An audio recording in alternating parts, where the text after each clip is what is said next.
Hello, my name is Marcus. I'm the compiler of a collection of therapy quotes entitled 1001 Windmills of the Mind, a collection of quotes taken from what's often called the psychodynamic or the psychoanalytic perspective, which long ago, as I understand it, was referred to by some as philosophical medicine or narrative medicine. Helping a new venue here, yeah. I'm trying out this new venue here.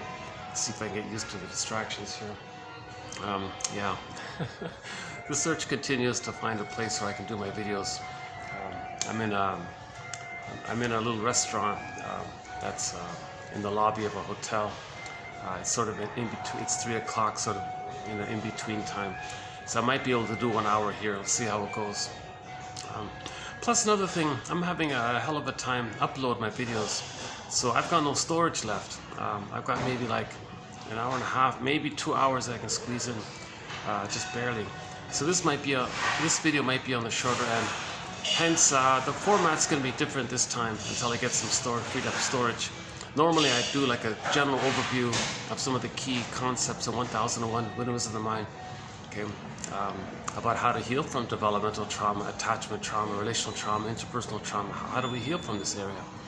And the world of psychoanalysis offers an immense amount of constructs and theories to unpick the threads of a traumatic script and then to somehow use the energy in those old scripts to the present, move it over to the present. Actually, our first quote is about this. Hans Loewald regarded the transference as the intrapsychic corollary of the interpersonal, which recaptures lost depths, making it possible to change ghosts or unconscious, condensed painful memories. They call it complexes, like a bundle of painful memories, and you're kind of stuck there with too much of your life force is invested in some old memories. They might call that a complex. So he calls it a ghost, unconscious complexes.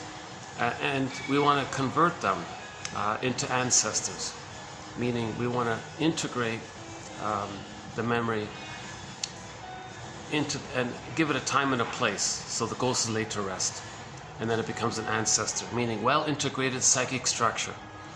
But in trauma, the child can't know things, and all of his energies in his confused state. That's the ghost. What was first interpersonal becomes intrapsychic, that is structured, and what is then intrapsychic is expressed interpersonally. Okay, so object relations theory or psychoanalysis is the study of the internalization of interpersonal relationships. Okay, so a baby has an interpersonal relationship. He's going to record that. It becomes an intrapsychic world in there. That intrapsychic world is then expressed in his interpersonal relationships. So in effect, he creates some kind of spectacles. Kant calls it a temporal spatial spectacles, a working model, schema, script, a way of seeing the world, a way of understanding the world. Okay, again, the baby's first world is the breast mother. And that relationship that he has with the breast mother lays down like a mapping. And he refers to this and carries this stencil or schema or template with him everywhere he goes. And he's going to see the present through that script. So he'll distort the present, make up the present, misperceive the present. Who cares? But from the emotional, traumatic point of view, it's because they're stuck in the past with that painful script, with that painful schema, which we're trying to heal. In the meantime, he's kind of loyal to it, and he's going to see the world through that painful script until he can lay the ghost to rest. So that's what psychoanalysis is all about, as summarized by Hans Loewald here in one of our quotes. Yeah, we've got a few very good quotes by Hans Loewald, so there's a new one there.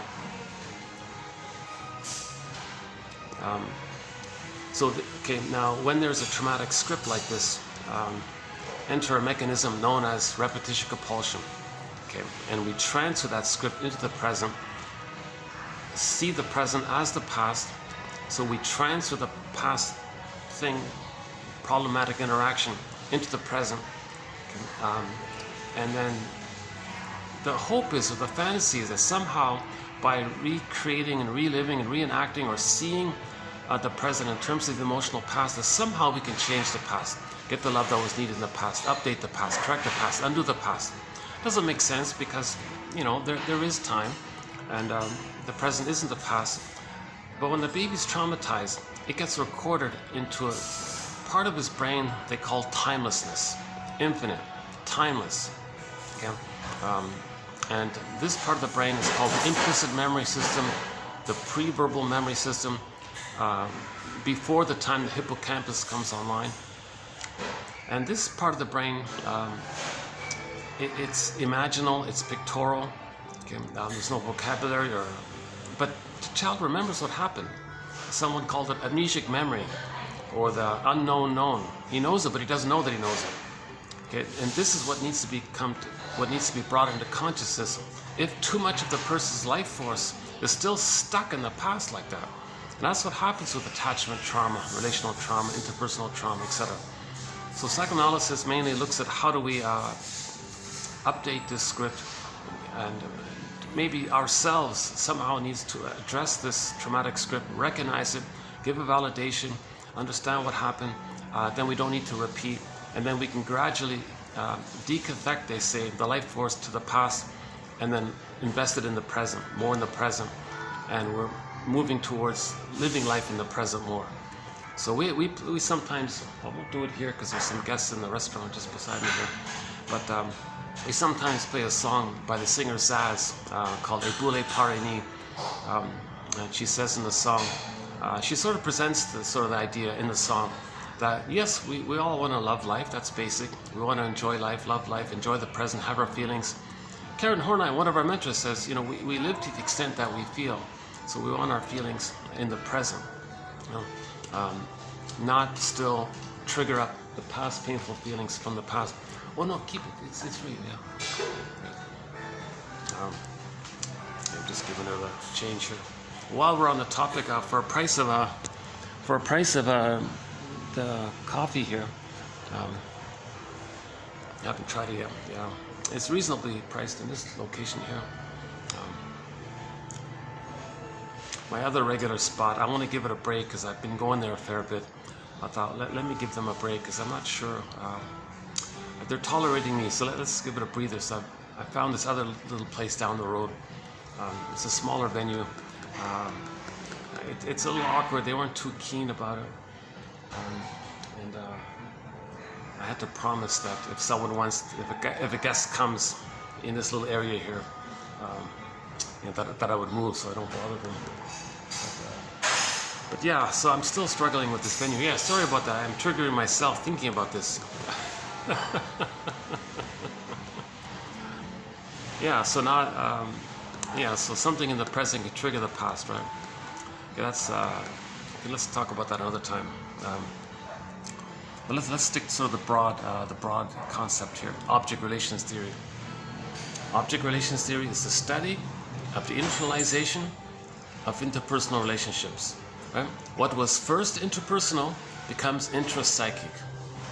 Structure, set, schema, script, model, working model, okay, blueprint, kind of like neural pathways, and it's kind of set in there. The wiring is set.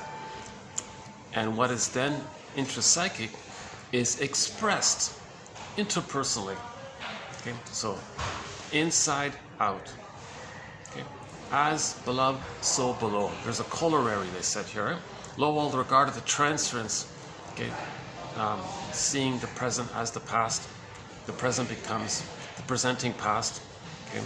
We do this because of the pain we're feeling. We do this because we lost our feelings, we lost our golden ball, and we're searching for it. We're doing it for look. It's a kind of cry for love. It's a cry for love that was missing. Still trying to get it. A repetition is like a record. Hans Loewald regarded the transference as the intrapsychic corollary of the interpersonal. Okay, so it's like almost like a mirror reflection of each other, almost. Now, this intrapsychic captures the lost depths. So the interpersonal is like a mirror to see the intrapsychic. Okay? The interpersonal is like a metaphor or some kind of representation that kind of comes from the intrapsychic. So we want to interpret the behavior as coming from the intrapsychic, right? Making it possible to change the ghosts, okay, unconscious complexes into ancestors, well-integrated psychic structure. Another image for this is the Furies become the Eunemnites. So in the rest of your story, okay, so the metaphors, he wanted to separate from the mother, but he never got enough love initially. So again, myths and fairy tales are metaphors for psychological dynamics. Myths and fairy tales are true on the inside, not on the outside. To tell you the truth, I'm a little self-conscious because there's a couple just behind me there, kind of a little bit overhearing me speak, so let me get used to that. Unless, you know what I could do? Maybe, maybe I can continue this outside for a bit. Hold on a sec. I'll come back. Oh no, they're gone. Oh. Oh, they're gone already. Okay.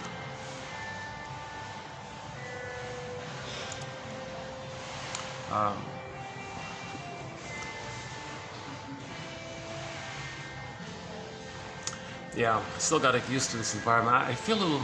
It's funny. Some places have a nice feel. Immediately, you feel kind of relaxed. Some places you come in, there's like an ongoing little tension amongst the staff or something.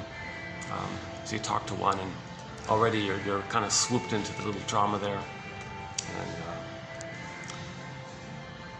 yeah. Okay, let me backtrack it. I got to keep it short, this video here.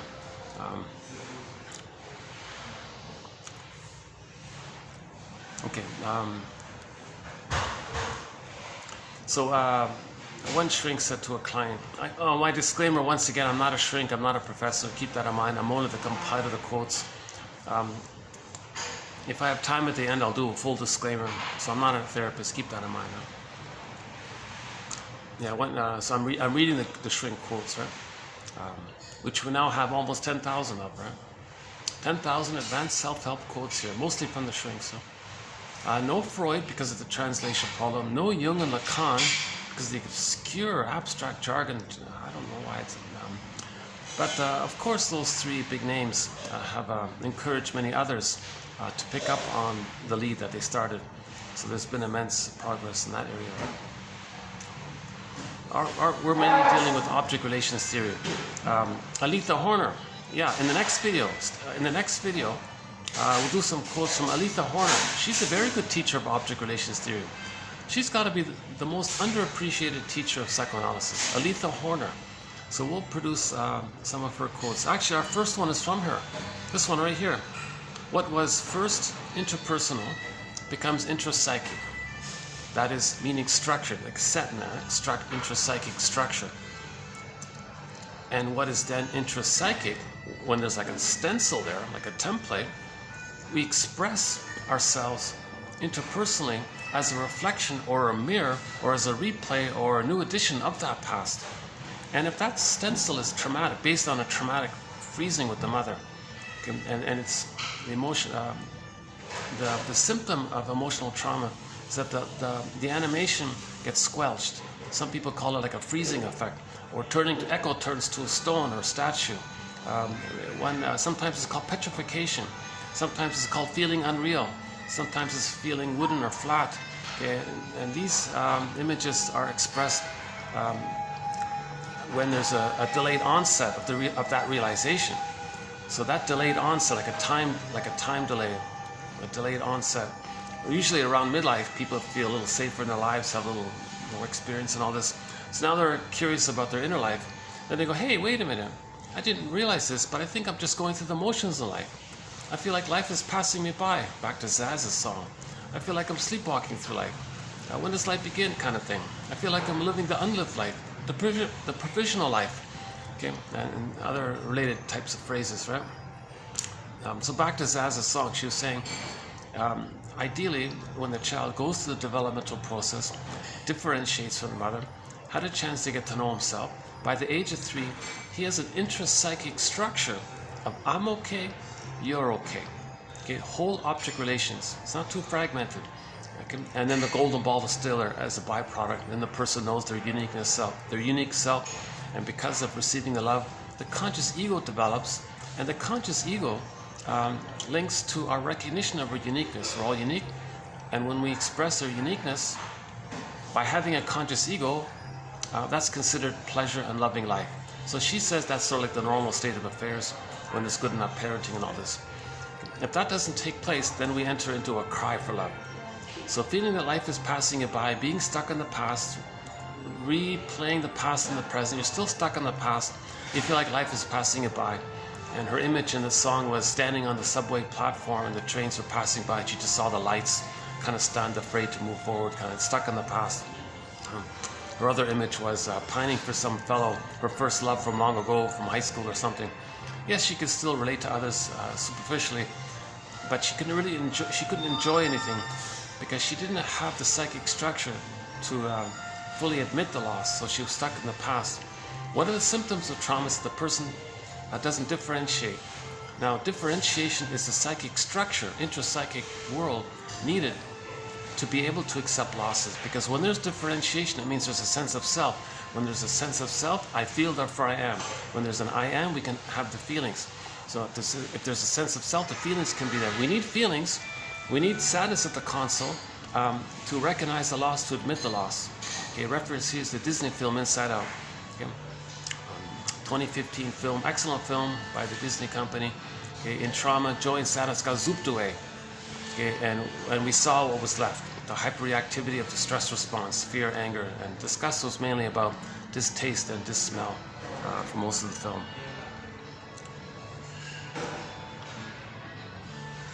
What repeats itself in the transference is a form of memory that was not yet captured and stabilized within the category of the past. Yeah, see, we lost memory. It wasn't categorized or captured or stabilized as the past. It's this ghost wanting to be laid to rest idea, once again, right? What repeats itself in the transference is a form of memory. It's implicit memory, it's recorded. And because the reason we're repeating it, because back then we couldn't live it.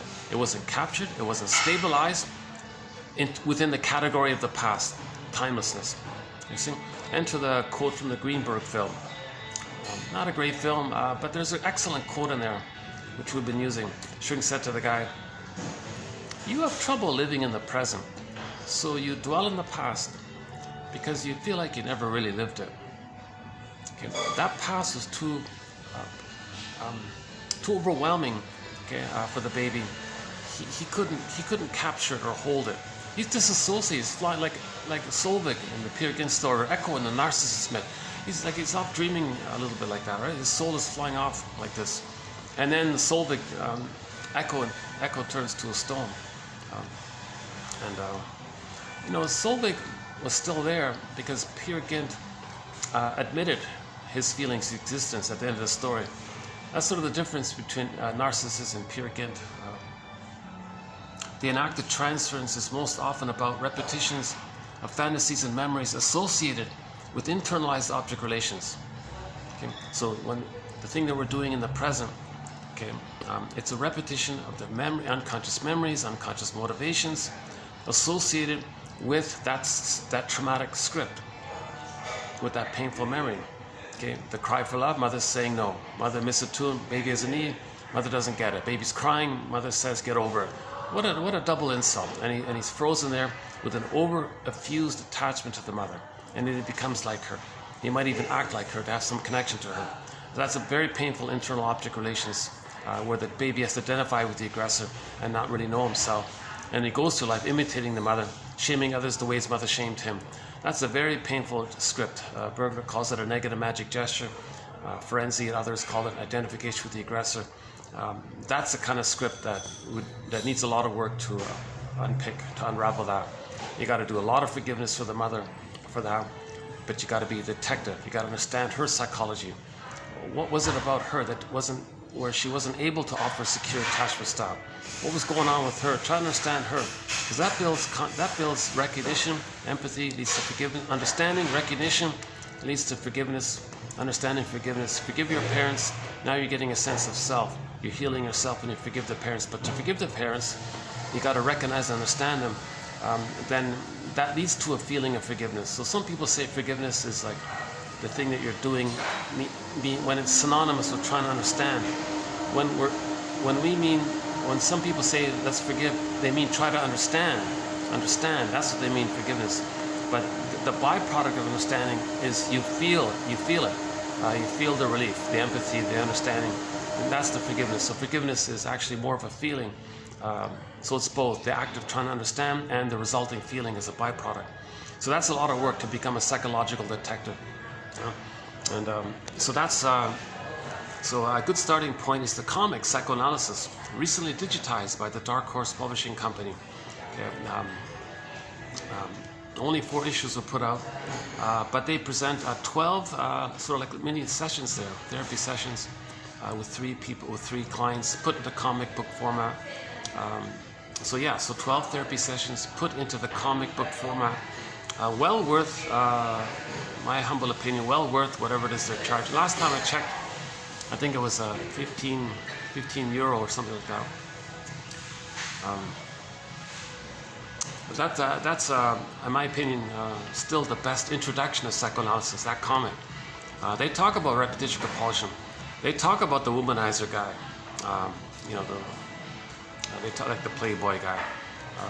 He had a real issue, that guy. Wow. And they talk about Ellen, who sort of self-sabotages her happiness, and she recreates disappointments, and she's afraid to live in the present.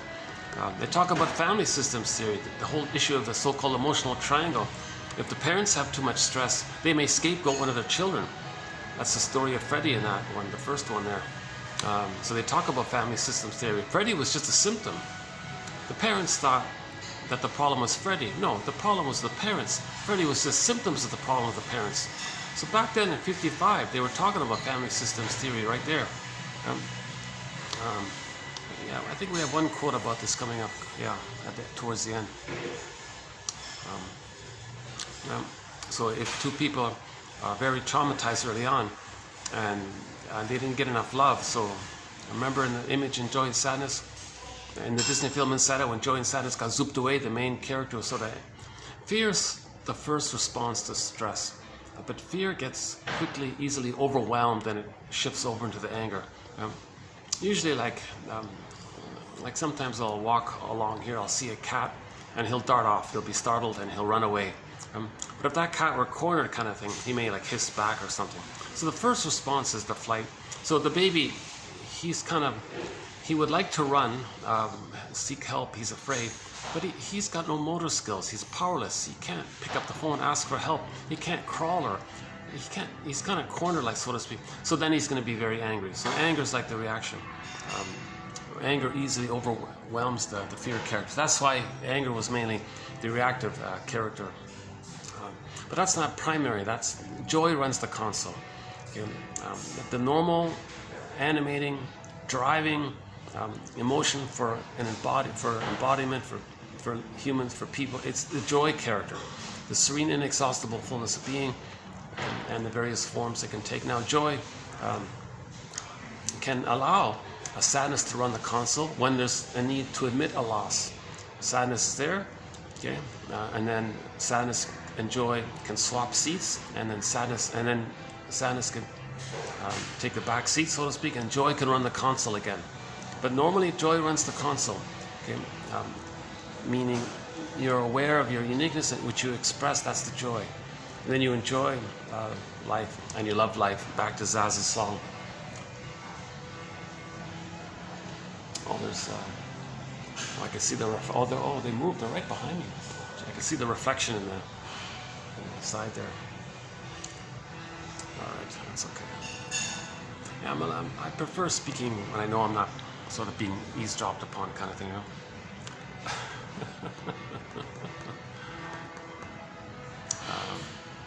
Okay, hold on a second. Let's take a sip of this.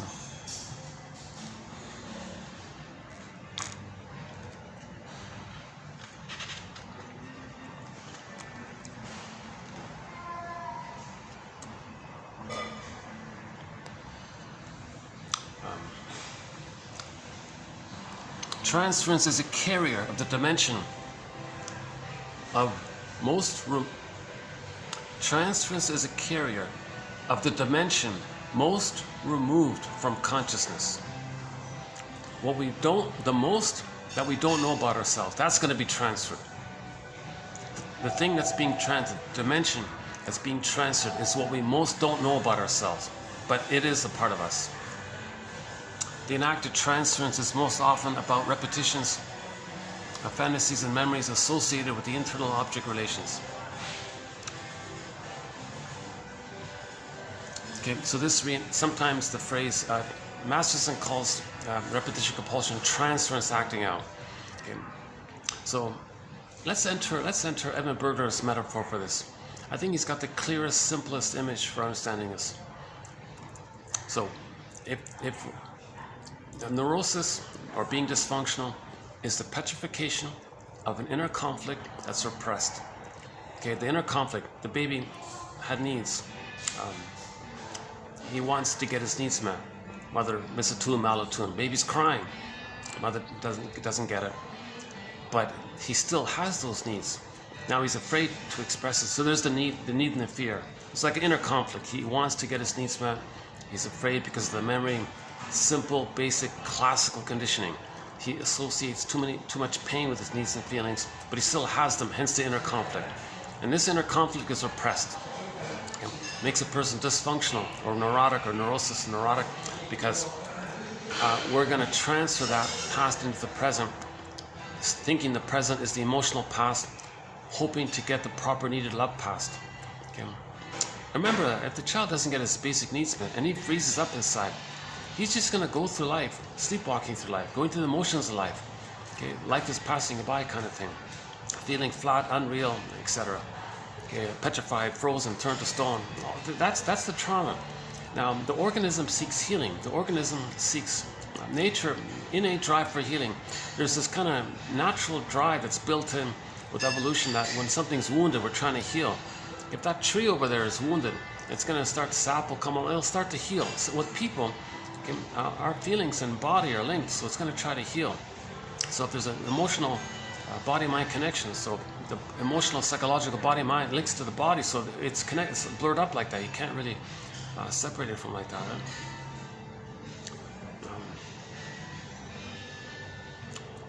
Yeah, sometimes if it's separated, the symptoms are very, the compromises are unbelievable, right?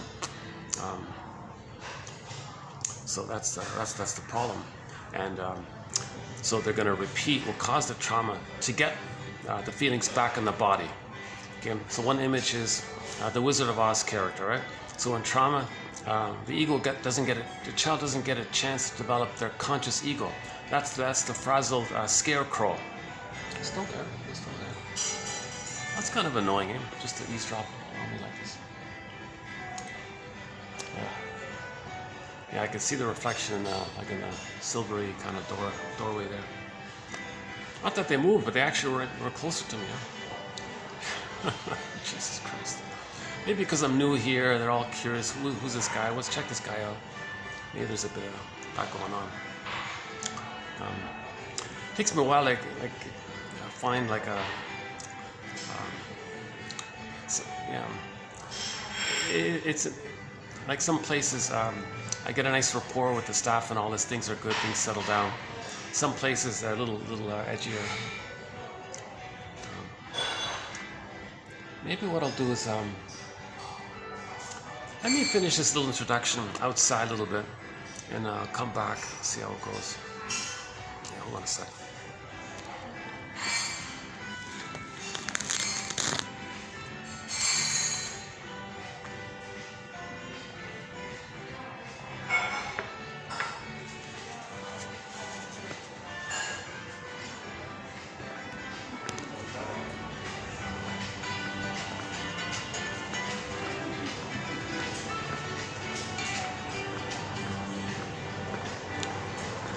Yeah, look at that. They were eavesdropping. They're laughing as I walk by. Son of a gun, eh?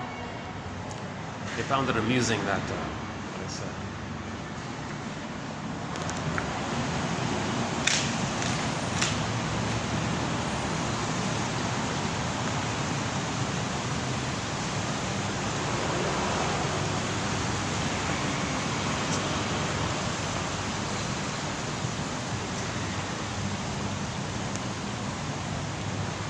See, that might be an example of a couple that, you know, feel tension amongst themselves and quickly want to have like the third, annoy a third, like kind of thing. That's entertainment.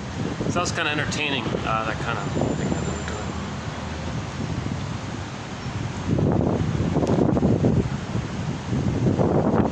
doing. Well, I'm not sure what is around here, but let's take a look.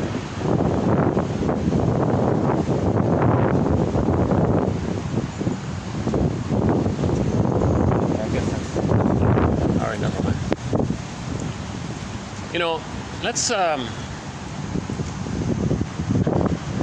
might be able to do a part of this video on the 6th floor. Hold on a second.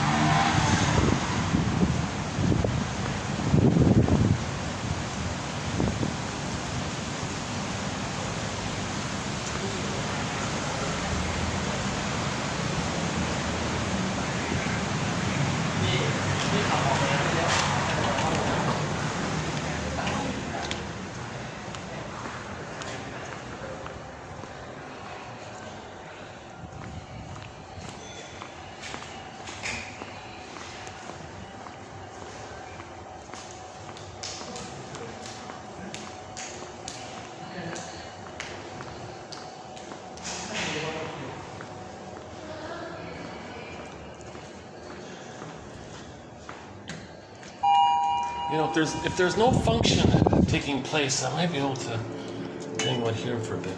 Let's see.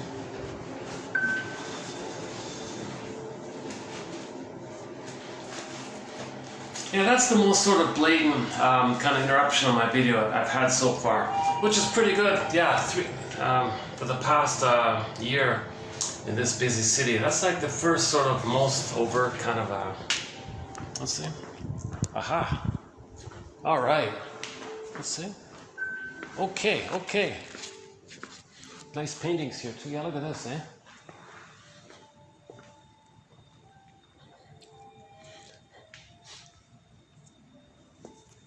Okay, let's see how long I can hold out here.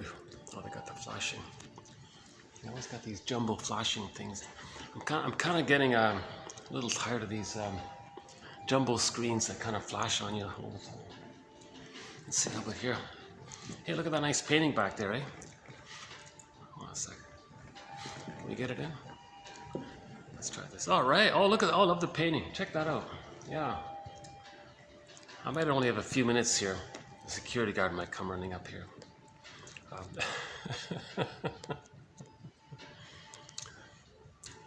Okay, let's do the introduction. Oh, this is nice here. I'm going to see if I can get formal permission to come here. So let's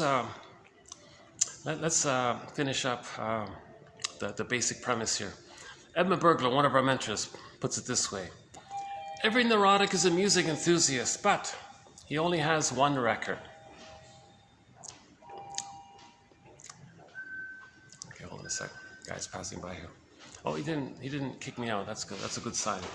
So staff just walked by me and just kind of went on his way. Every neurotic is a music enthusiast, but he only has one record. He carries this one record with him everywhere he goes. Every time he sees a record player with never-ending fiery ardor, he spins off that tune. So the record we're talking about, so imagine one of those 45s, those old vinyl music disc records made out of plastic. They sit on a turntable, and they go round and round on the turntable. And imagine that the side B is the same song as what's on side A. Or in the old magazines, sometimes you might get like a floppy, like a temporary version of the song, and the side B was completely flat. There were no grooves on the back side. There was only on the side A with the one song. That's the issue. He's only got one song. Now, Zaz's song, When You Love Life, got a wide variety of songs. Every day is a delight. New creative expression, warm expressions, enjoying the present. A lot of songs. But the neurotic doesn't have that living, enjoying the present. They're stuck in the past, replaying it again and again. That's the one record. Now that tune, let's call it the cry for love. If everything, so love or cry for love. So, okay, the baby was crying for love. Mother, I need your attunement. I need your reverie.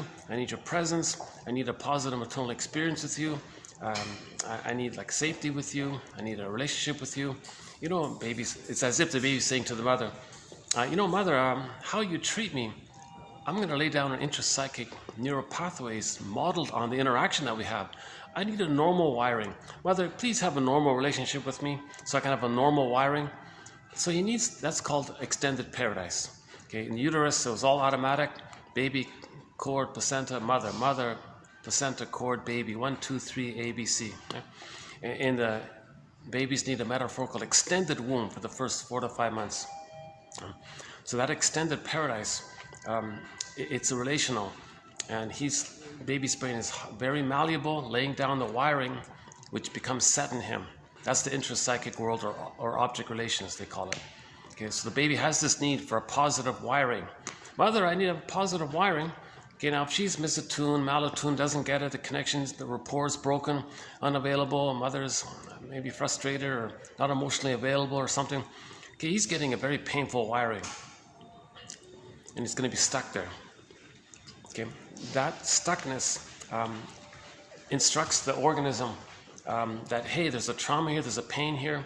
Where do they come from? Oh, where am I here? Is there some kind of, oh, let me make sure there's no meeting going on here. Hold on a sec. I thought it was all quiet here. Let's see.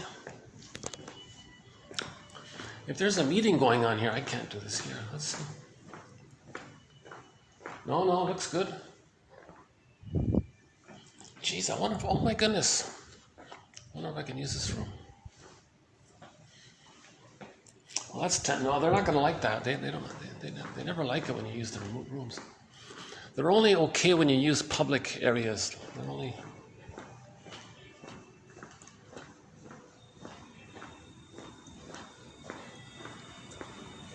Oh, they've got this outdoor part here. Yeah, I forgot about this.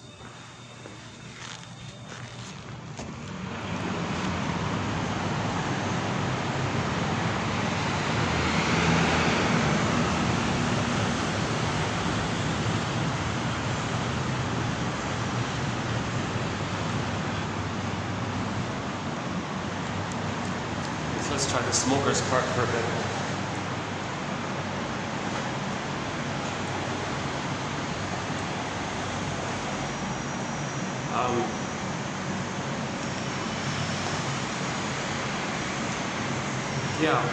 So the baby has, how's the noise? Can you hear me over the traffic? Sometimes, ironically, the traffic noise is clouds out my speaking. It's actually louder than my talking. I noticed that's on occasion. Let's go back in here.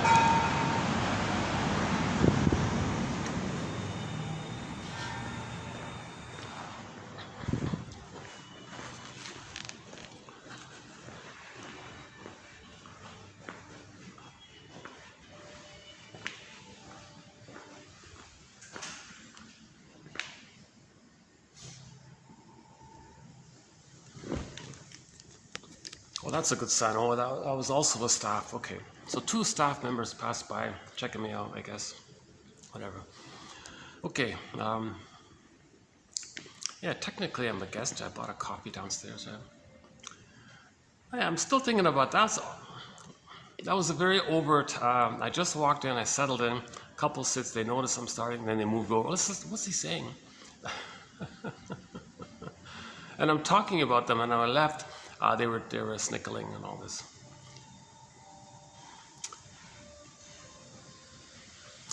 And they weren't talking while I was talking, like they were just listening, right? I mean, I'm making this public, so why don't I just go to YouTube and make it. It's funny, eh? When you're observed, yeah, there's something about that. The observer affects the observed or something.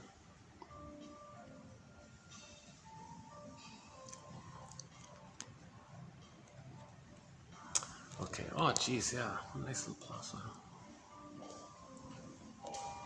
Actually, I once, oh, there's another one. I once Actually, I was once in this place when I about a year ago, and it didn't work out. It's just happening again. Yeah, there's too much traffic. It's a little venue here. Let's see if I can go. Do you think they're gone? No, they're probably still. They're waiting for me to return, aren't they? Right? They're bored, nothing to do. Let's wait for that guy to come back.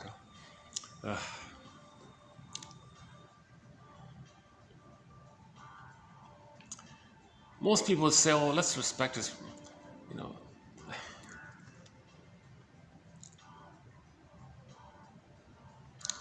So that's the emotional triangle. If a couple has tension, they always want to pull in a third. It disperses their attention. So the friction between the two of them, they can divert and put their attention on a third. And then they can talk about me kind of thing. And they don't have to talk about themselves. So that's the scapegoating mechanism in its various variety of forms. It can be very mild like that, but there's more severe forms of it. Right? And then sometimes they want to create it. Sometimes a frustrated couple wants to orchestrate a reaction from a third, so they can have a reaction, so they can have an excuse called a rationalization, and create some flowery excuses to mask over the hidden need that they want to direct their attention on the third, because they don't want to direct attention amongst themselves. Okay, so this is common when a husband or wife have what's called a stinger personality pattern. Okay, then they're filled with kind of a lot of hostility. They depend on having one of their children scapegoated, so they create it, they manufacture it, or they covertly frustrate one of their children to make them angry, thinking that the child will be like a proxy of their anger. So if the child's angry, the parents are delighted because they can fantasize that they created it, they made it happen. Then the child is expressing their anger for them. That's just part A. The real agenda is that after they see the child so angry and all this, then the couple can team up and put a label on the child and then create an excuse to say, well, we got to counter and protect ourselves from the anger they created. Right? So this is called a scapegoating mechanism by Hans-Jürgen Wirth mainly. In a recent, about a month ago, we did that quote.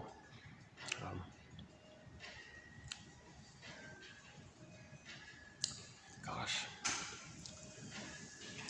No, another one's coming. Hi, is it okay if I... Oh, you just walked right by him. Okay. Am I bothered? Yeah, the same thing happened to me last time I was here. Yeah, about a year ago. Yeah. Oh boy, it's a real challenge to find venues. Yeah.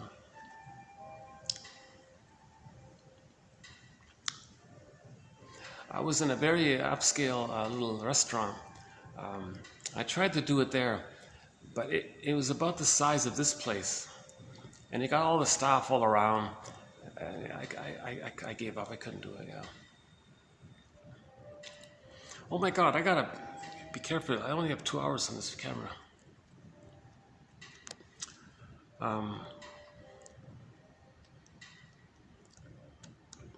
Okay, let's check to see if they're gone. What do you think? They're frustrated with each other, so they left. They found some other distraction. Let's see. Geez, I'd like to stay here, but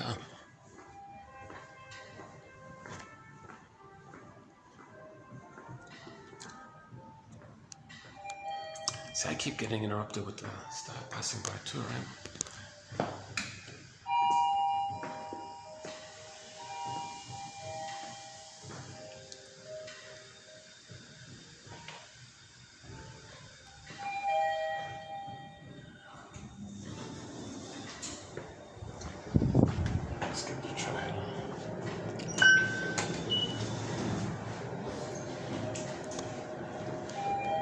Gosh, I wish I could own one of these hotels. No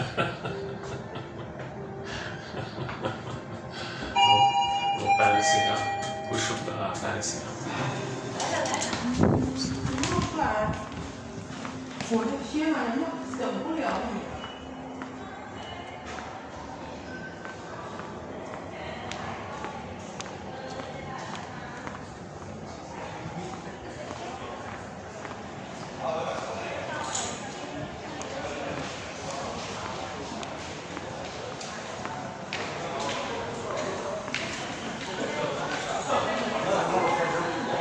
Oh,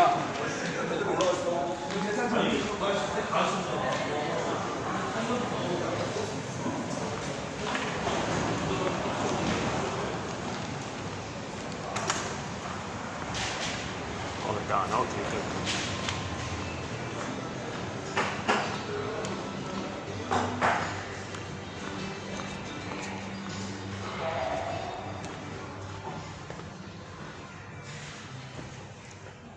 Let's stick this up here. Uh-oh. Stick here.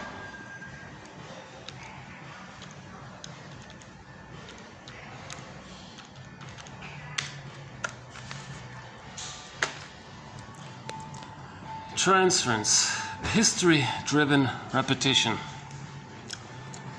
Transference is brought about by the compulsion to repeat. Repeating instead of remembering. A potential resource for accessing the infantile history. Yeah. See, we're trying to find our story. Okay. This is a resource to access our infantile history, our story, our narrative medicine, to make it conscious. This making conscious, that's the story as medicine. That's laying the ghost to rest. The ghost becomes an ancestor, having a link between the unconscious to the conscious. That's when Hermes flies across, or a bird flies across, right? So we repeat because we don't remember. We're trying to remember. Okay. Now, when we repeat the past and the present, there's a resource to know the past, to know the script, the schema that's being repeated. So back to Edmund Berger, one of our mentors. Every neurotic is a music enthusiast, but he only has one record, which he carries with him everywhere he goes. In every new situation, he's going to recreate, relive, manufacture, symbolically, metaphorically, that past intrapsychic model, and do a staging representation of that intrapsychic model. So the interpersonal is like a reflection of the intrapsychic, okay, thinking that there's, because the intrapsychic is the emotional, the timeless, infinite pain of the past. Okay, that's like the puppet master. That's like the so-called id energies in there, right? Like that's that so-called compulsion. The compulsion is connected to the organism's attempt to get love. That's the cry for love. So on the record, there's a cry for love. So the original cry for love was, "Mother, I need a paradise with you, reverie, attunement." So I won't do the whole list of it here, but in other videos we cover this area. So I'm just gonna keep it brief here. "Mother, I need this cry for love," and she doesn't get it. Frozen. Okay. So on the record, baby was shamed by the mother who shamed him. Just keep it simple for the time being. Okay. So in the present, okay, new situation, new people, new place, new interaction, right? Now they're going to play that record. To play that record, they're going to, Masterson calls it transference acting out, where people are going to become like actors. So it's a theater thing. Okay, it's just like a representation, or an as if it's the past. It's a compulsion because the emotionality is stuck in the past. They almost, some people say, "I can't help myself," kind of thing. It's this so-called compulsion, means the life force is trying to free up to the present, stuck in the past. It's compulsion to release or decathect the life force that's bound up or cathected to these past internal object memories, clusters, bundle of memories, amalgamation of memories. It's called internal objects, part self, part other, linked. You want to free up that energy to the present, and there's the emotional freedom. Okay, emancipate yourself from. Okay, emotional freedom. So there's this compulsion to feel alive, feel joy in the present. There's this compulsion to get back into ourselves. Odysseus, he's the hero because he was always tempted to give up. Don't bother, give up, stay infantile, be a playboy, just bliss out. You know, he had all these temptations to give up. The sirens and Circe and, you know, and Calypso, all these temptations. He said, "No, I want to get back to my home called Ithaca." Okay, so Robert Bly says we all live in a psychic house called the soul castle. Okay, that's the whole Odyssey's a metaphor. We want to get back to our embodiment. He got home finally, and then a little delay there, his feelings came back. That's the reunion with Penelope, meaning we got back our feelings. I feel, therefore I am. I feel, therefore I am. So the amness was Ithaca, the feelings was Penelope. He got it all back, lined up again, right? In the White Bear King Valamon, in the distance on the field, there was this polar bear kind of rolling around, having fun, a little bit, sort of tossing around like a pizza or something. This golden reef. And the princess in the field gently approached and was very drawn to the golden reef. And she said to the polar bear, "Hey, polar bear, that golden reef you got, come on, hand it over, I like." The polar bear said, no, we're a package deal. And so the story goes from there. Metaphors, the polar bear is the embodiment, connected to yourself. When you're connected to yourself, you have your feelings, the sparkling animation, aliveness, like the sun, it vibrates, radiates the feelings. Right? So we're looking for that sun, the inner sun. So that's the metaphor, is the golden ball. In trauma, the golden ball goes down the well, the frog prince story, or gets in the forest locked in a cage, the Iron John story, etc.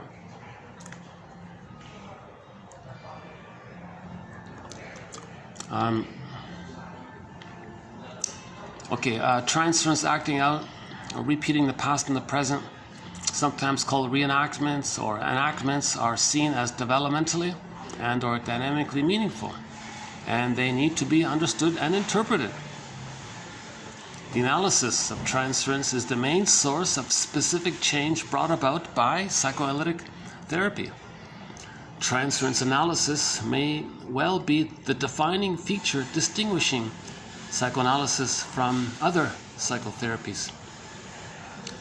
Transference is a form of resistance in that it tends toward repetition within the relationship to the other instead of remembering. The suffering of the neurotic client is the frantic outcry of an inherently moral organism against the outrage of mother using him.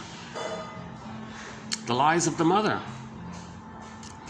Neurosis is the result of the mother hurting the baby, basically.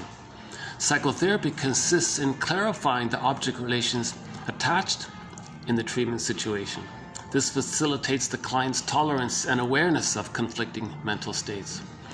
The inner world of object relations determines in a fundamental way the individual's relationships with people in the external world.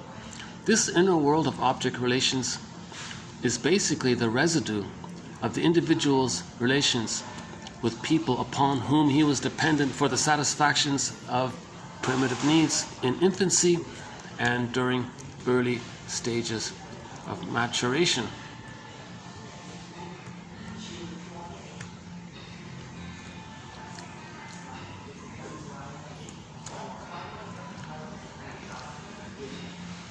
Okay, and we can go on from there. That's the first page. Let's go back to the script a bit. Okay, so when the person replays, so on the script, okay, there's two characters, baby and the mother, right? Baby shamed by the shaming mother, two characters. In the present, when a person replays it, they're either going to play themselves and cast others as the shaming mother. That's called direct. Actually, ironically, it's more in line with the course of development, even though it's painful to replay it. And they can replay it.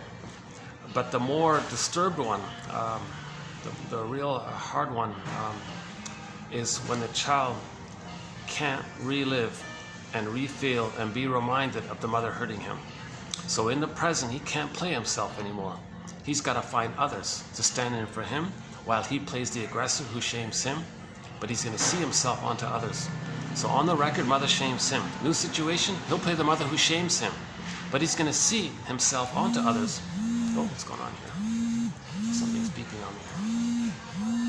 Oh, one of these I got one of these telemarketing kind of things. Gotta let it run out, yeah.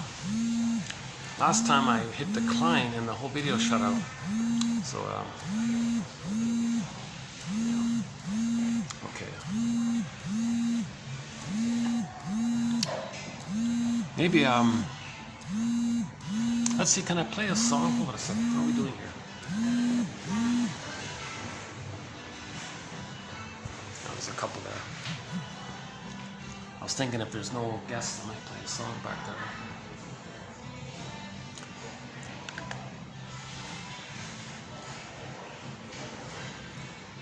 You know, I read these stories, you know, like you got to be careful to not answer strange calls because they might suck out data from your phone or something.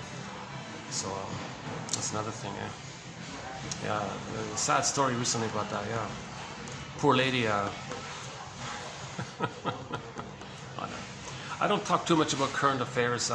On rare occasion, I might mention like a news item that supports the understanding of psychoanalysis. Okay, let's do page 2 here. We're trying to develop another way of describing. I haven't used this phrase too much, but today's quote, we have it here. Therapy is about helping a person develop a reflective mind. He calls it a psychoanalytic mind. Okay, meaning a perspective that looks like, that resembles the third side of the coin. The third side of the coin holds the other two sides. The other two sides. The third side of that coin kind of welds or contains or has or possesses, can manage. The third side can hold it. It's a pretty good image for this, right? With the development of a psychoanalytic mind, the client acquires the capacity to shift the inevitability of acting out, transference acting out, against feelings and all this, meaning you can stop repeating, to the possibility of reflection.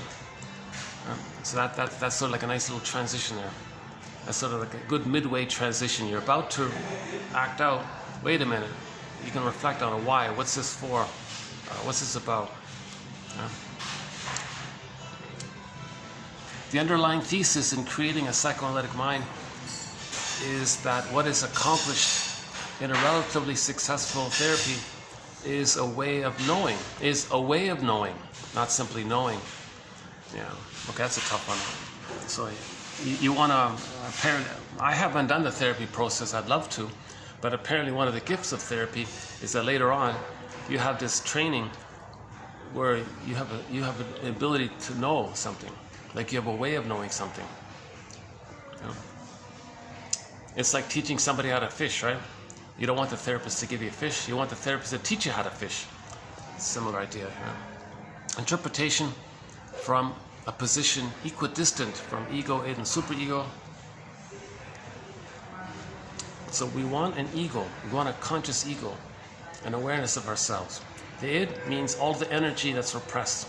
Okay, the superego is like the inner critic, the memory that you couldn't save the mother. So the superego, one simple way of thinking about it is that when the baby was looking for mother's love, and she wasn't emotionally available, so love wasn't there. Now, if the mother's love is not there, right? When joy and sadness get zooped away, hate's at the console. So that means the baby's experience the mother's hate. Everything's love or cry for love. Now the mother's crying for love through the hate. Part A, he'll treat himself the way his mother treated him. So if the mother hates the baby, he'll then hate himself. Let's pick up on this one here. Clients who believe that they've been psychologically poisoned or possessed, that's the hate. Right? A manifestation of the client's experiences of having been made the container of maternal projections of one or more of the mother's disavowed self or hated object relations, herself. Okay? The mother projects the hate of her own self-hatred or the hate of her mother, whatever. It is difficult for the child to establish boundaries between self and those projections and identifications with what was projected. Because of the fusion, he can't parse out where he is and ends and where the mother begins and ends. Mother hates him, he's hating himself. One woman described herself as the family garbage pail, quote unquote, into which both parents projected hated aspects of the self. So some clients, they say, I feel disgusted. My mother did something to me. My father, like psychologically or their attitudes, and you didn't get their love. So you felt the hate. That's the inner critic. And then you want to have like a metaphorical exorcism, but it's an effigy. You can't attack some memory like that. You got to forgive the mother. Later goes to rest and have recognition.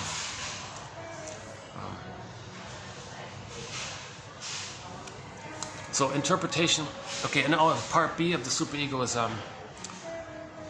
the memory that the baby didn't save the mother.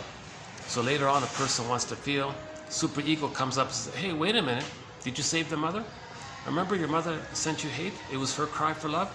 And you have magical thinking and you think you create everything. You have omnipotence of thought and you needed your paradise, so you believed you had to fix the mother, save the mother, cure the mother. Did you cure the mother? Did you save the mother?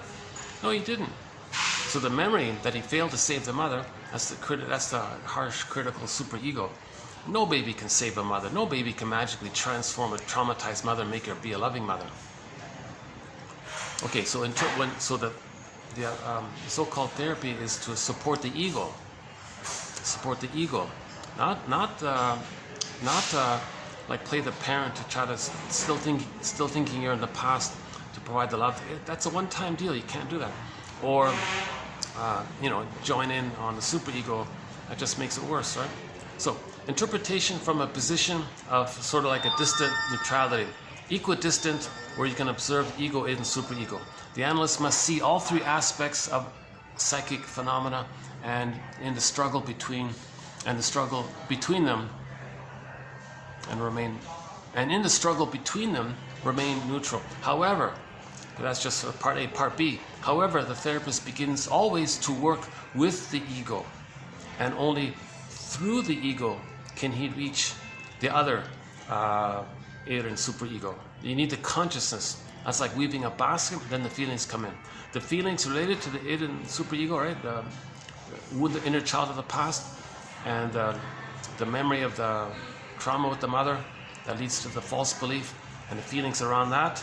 Okay, you need the ego. That's a basket to hold the feelings. So building the ego, strengthening the ego, enhancing in trauma, the ego gets frazzled up like the scarecrow in the Wizard of Oz. We need a strong ego. You know, remember in the children's story, okay, the wolf blew away, huffed and puffed the house made out of straw and wood, but the brick one was firm and strong, right? So we need a strong ego, then it can house our feelings. So, therapist begins always to work with the ego, and only through the ego can he reach the id and the superego. Okay? All of the traumatic memories, the feelings can come up, and the strength to say, no, I didn't need to save the mother. It's not my job. And the strength to have a boundary. See, if you have an ego, then you have the strength to set a boundary. Okay, so that's and the strength to admit your feelings that you projected on to the frightening mother image. Okay, so part of this image might be when Dorothy threw water on the Wicked Witch. Okay, the Wicked Witch, it's an exaggeration of the bad breast experience. Mother didn't want to hurt the baby, but the baby's rage and oral greed, he couldn't know it himself. He projected on and created an image of the mother like that.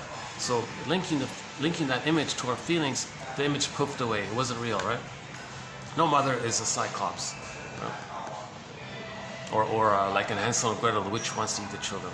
No mother is that hurtful. But the child projects his fantasies of rage and oral greed onto the mother and transfers what belongs to him onto the mother and thinks the mother's like that. Baby does this to not get too much cortisol. It's sort of a compromise he makes. In this sense, he is always closer to the ego than to the other two. So the therapist wants to strengthen the client's ego. I noticed this. I noticed he said that. And let the other person make links. And interpretations, they say, it's defense before content. So I noticed he did this. Yeah, I did it because I was feeling this. So let him identify the feeling. Don't say, if therapist says you do feel this, he'll elaborate. Well, because you're feeling this, that's why you did that, or you did that because of the pain you're feeling, and you soothe yourself by doing this. So you want to kind of link it up like that. Analysis came to understand how defining a fragile self can lead to projection of the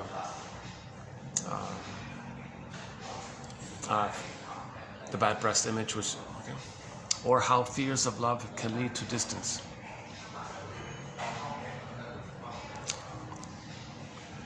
Yeah, that's not a main one there. Okay. When the interpretation construction is made. There's sometimes the interpretation that you're constructing a reconstruction, trying to like narrative medicine. Therapist has to be like a bit of a poet to kind of be like a detective to give his report. They call it like a formulation or something. Sometimes it's called a construction. When the interpretation dash construction is made at the right moment, transference love. So transference love, the past issue with unmet love, transferred to the present. Transference love finds its way into consciousness. Consciousness. Okay. If somebody is attracted to somebody instantly, okay, the person in the present triggered up the wiring with the mother and transferred the mother image onto the person in the present. The person in the present just stimulated the memory of the mother that gave the person a painful script. So it becomes electrified, so to speak, by the triggering process when somebody in the present has a certain personality that's very similar to the mother who caused the pain with the child. Okay, so back up a sec. The baby's laying down neural pathways to the mother, and it's frozen. There's a problem there. It's called unfinished business. Baby wanted the mother to change her ways to provide the love, and now it's sitting there. Now your whole life you're going to look for the one. Who's the one? Are you the one? Oh, you're the one. So later in life they meet somebody who has a personality like the mother that caused that wiring. Now that person in the present triggers up the electricity with the mother. And now that part of that electricity with the mother was back then in the nursery. The baby was one with the mother. Now that element of being one with the mother, that's the honeymoon, that's the blissful excitement, the unico mystica, love conquers all this great excited feeling, like in the honeymoon phase of marriage where the two are one. The baby's one with the mother. So the person at present triggers that oneness the baby felt. So the baby feels bliss when he's fused in one with the mother, right? So the person in the present triggers that electricity, and then you transfer that wiring to the present. That's called transference love. Okay, usually called falling in love. They fall back and you turn. Or puppy love, infatuation, passionate love, romantic love, all this, most of the songs that we hear about are in reference to this, right? Now, by the way, just to finish that point, the reason they were attracted to that person is so they can bring up the feelings and know the original past. So he repeated the past into the present to know the past. So when a person's angry at the person, when a person's later going to be eventually angry at the person for not being able to be the good mother for the past and change the past, they go, oh, you're a heartbreaker, you cheated, you lie, how could you be so cruel? Don't turn me to stone. One song, turn to stone, or your heart, mistreating her. Okay, that's how you felt towards the mother. And then you realize that because that person in the present has the same personality like the mother, the child didn't get the love from the mother. That person, that part in the present is not going to provide the love. So now you realize, oh my God, I got to stop giving, I got to stop trying. Here, the person might think, here I am, I found someone just like the mother, and that person didn't change. Because the fantasy is, the title of that play, I love you, you're perfect, now change. So the fantasy is the part in the present is going to be the good mother that was needed back in the nursery. Oh, some accordion music.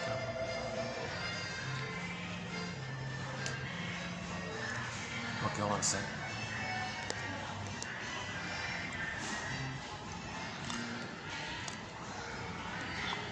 Again, when the interpretation is made at the right moment, transference love finds its way into consciousness, and a careful analysis of it resolves the transference by binding its unconscious emotional contents.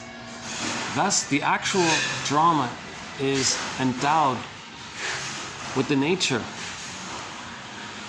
of repetition of infantile experiences with which it is then introduced into time and history.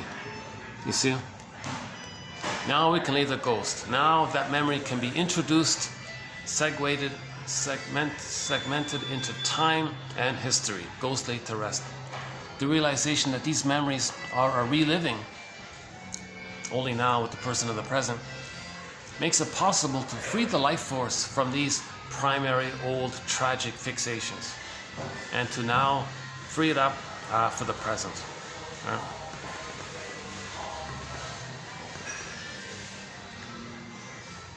Did we cover them all? Yeah, I think we did most of them. There's one left here.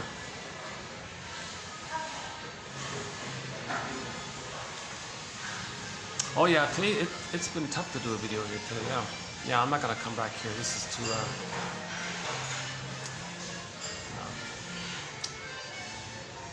Plus, I feel a little awkward because maybe some couple would like to use this end, but if I'm here, you might not want to come here. I asked if I could close the door. See, they got these doors there. I asked if they could close. They said, "Oh no, you can't close the doors."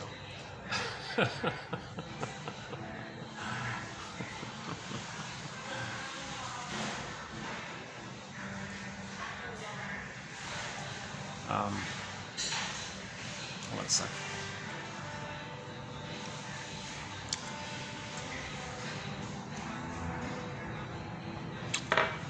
Let's see, can we do the Zaz song?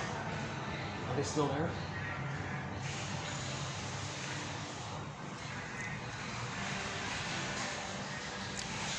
Maybe if I can do the Zaz. He's playing loud music on his phone, actually. Maybe I can play the Zaz song.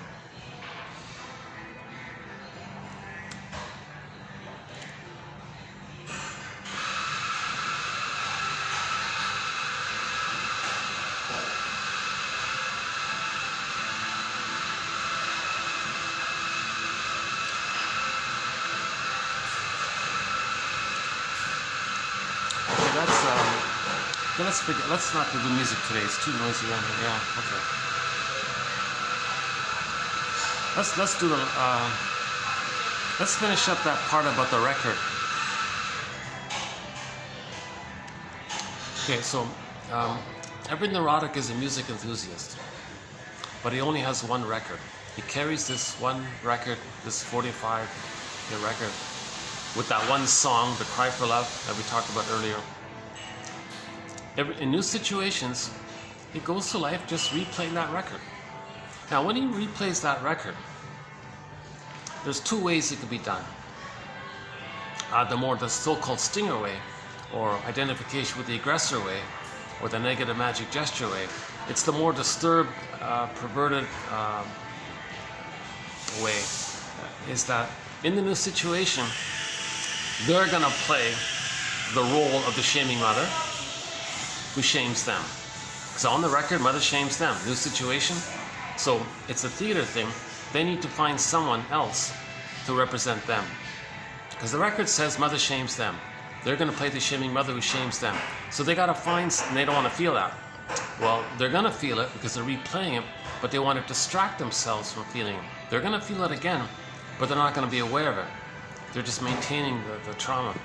So they're going to distract themselves. And the trick to distract themselves is by finding a non-threatening substitute other, someone who seems safe, okay? And you'll see your original safety onto them. And now the behavior is you're playing the mother who shames you, but you're seeing you onto the other, so you're shaming the other. That's the idea. So that's called identification with the aggressor.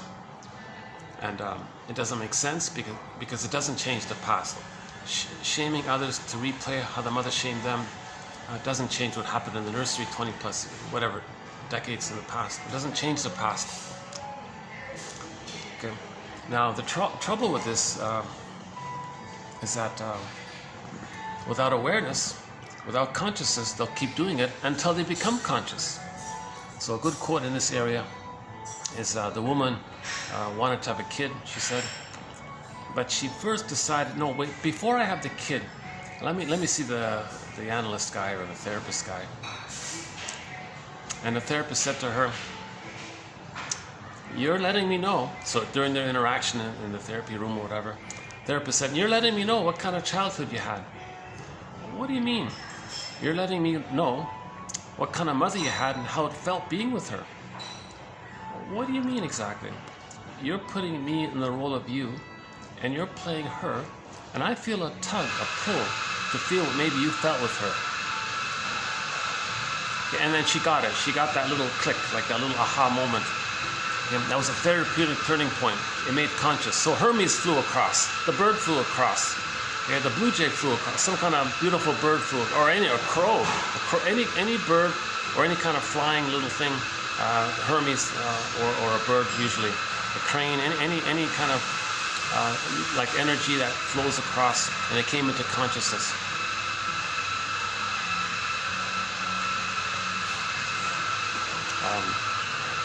So then later on, she had the baby, and she said, you know what? I can be emotionally present for the baby. And she was able to be an emotional mother for the baby. And so she did it. She didn't need to shame her baby, to replay how the mother had shamed her in this blind compulsion to repeat what had happened to her. So she healed it. So she aired it up into the therapy, made it conscious with the peer there, with a colleague, whatever. And then she didn't need to repeat it onto the child. The child can't be a therapist and say, hey mother, what are you doing? Are you shaming me because your mother shamed you? The baby doesn't have vocabulary yet. He doesn't know this yet. So that was maybe one key example.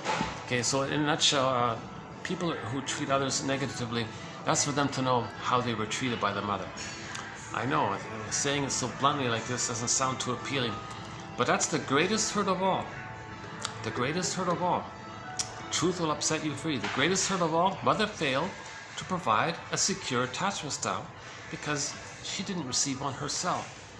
You become a detective about this. That leads to forgiveness, recognition. Then you self-reparent and enjoy the present. You differentiate on your own. That's the story of Orestes. Orestes saw the two sides of the mother. Athena said yes, he saw the two sides, and the Furies became the Eumenides. Okay. So back to the Eumenides, so-called sentries of the soul castle. The feelings are the sentries, or the link to the identity, the soul castle. Whereas prior, he was running from his feelings. He forgave the mother, his feelings served him. Right? That's a pretty good story. One author says that's really the true starting myth for psychoanalysis. See the two sides, hold the two sides. Nature, this innate drive for healing symbolized by Athena, oh, you saw the two sides. Okay, you're good. Okay. Then the Furies served him. The Furies are chasing him, that's the abandonment depression. Abandonment depression, how any baby would feel when he's being shamed by his mother. Okay. Then he forgave the mother by seeing the two sides of her, that she's wounded, she's a person who's traumatized. Okay. And we have a whole thread in this area, in the forgiveness area. So how are we doing here? Now, what's kind of nice up there in the 6th floor? I feel I can't get comfortable in this venue here. It's just everything's too condensed here. It's a busy hotel. It's a nice little place and all that, but everything's too like compact. It's like I need a little more space.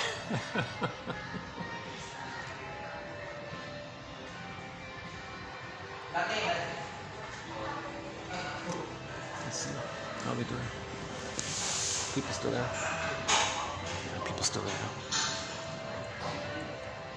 So even look, I was thinking maybe even at this time there might not be guests here, even though the place is open.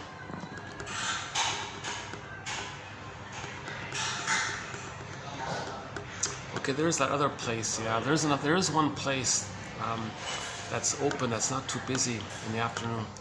The problem is it's dark. There's no light. They got staff buzzing by constantly. I couldn't do it there. I thought a little potential here because there's a bit of a sectioned off area here.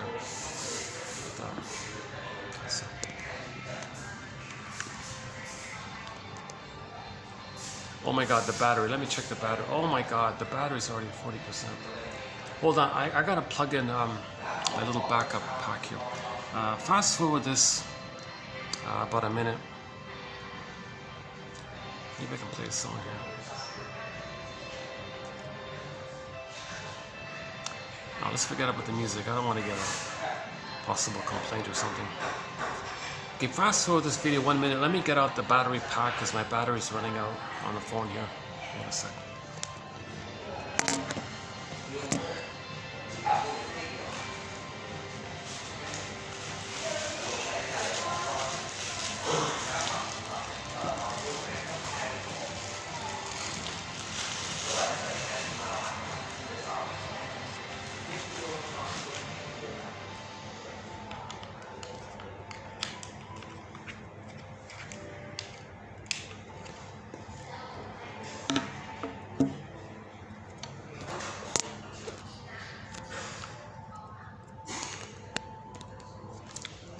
Let's see, does this work?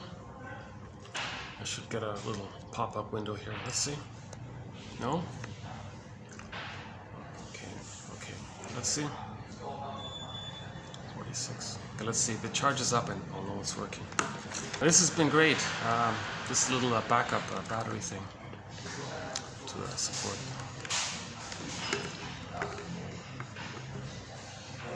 Oh my God! A lot of yeah. Okay. It's probably not a good idea to. So it's complaining. So we had a quote about complaining. I was about to complain about my tech issues that I caught myself.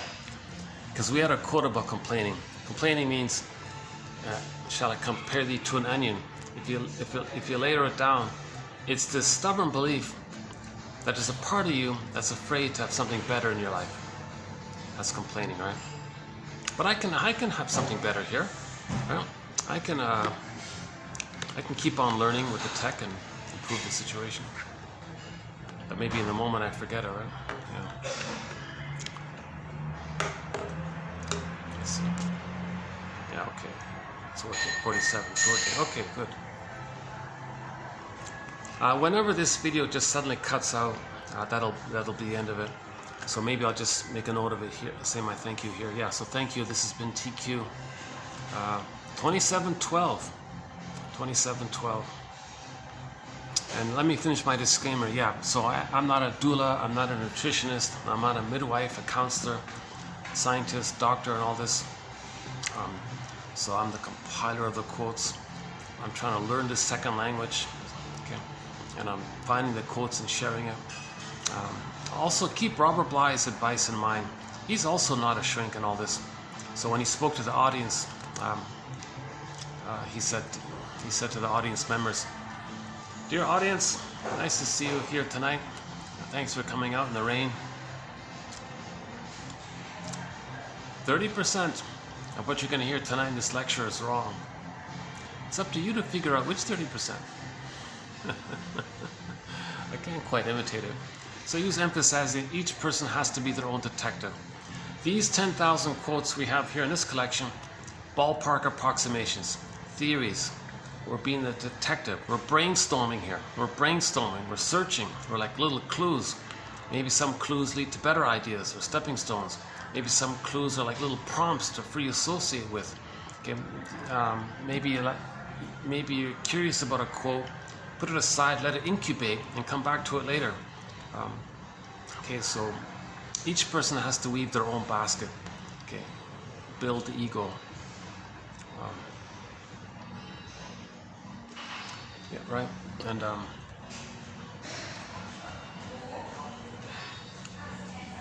yeah. So one exercise. Yeah, Robert Bly also says, read psychology, the study of the soul, psychology, every day for 10 minutes. Forgive psychology for its jargon. Just forgive it. Come on, people. That's what he said, right? The more conscious we become, the less we repeat the past. If we're not conscious, we're just repeating the past until we become conscious. Then we stop repeating. Let's do our final quote here. Okay, I mentioned earlier that on rare occasions I might mention an outer to reflect the inner, right?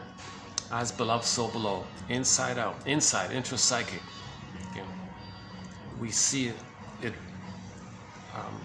creating the quality of the interpersonal, the outer. The outer is from the inner. Inside, as beloved, so below kind of thing. So, if two stingers get together,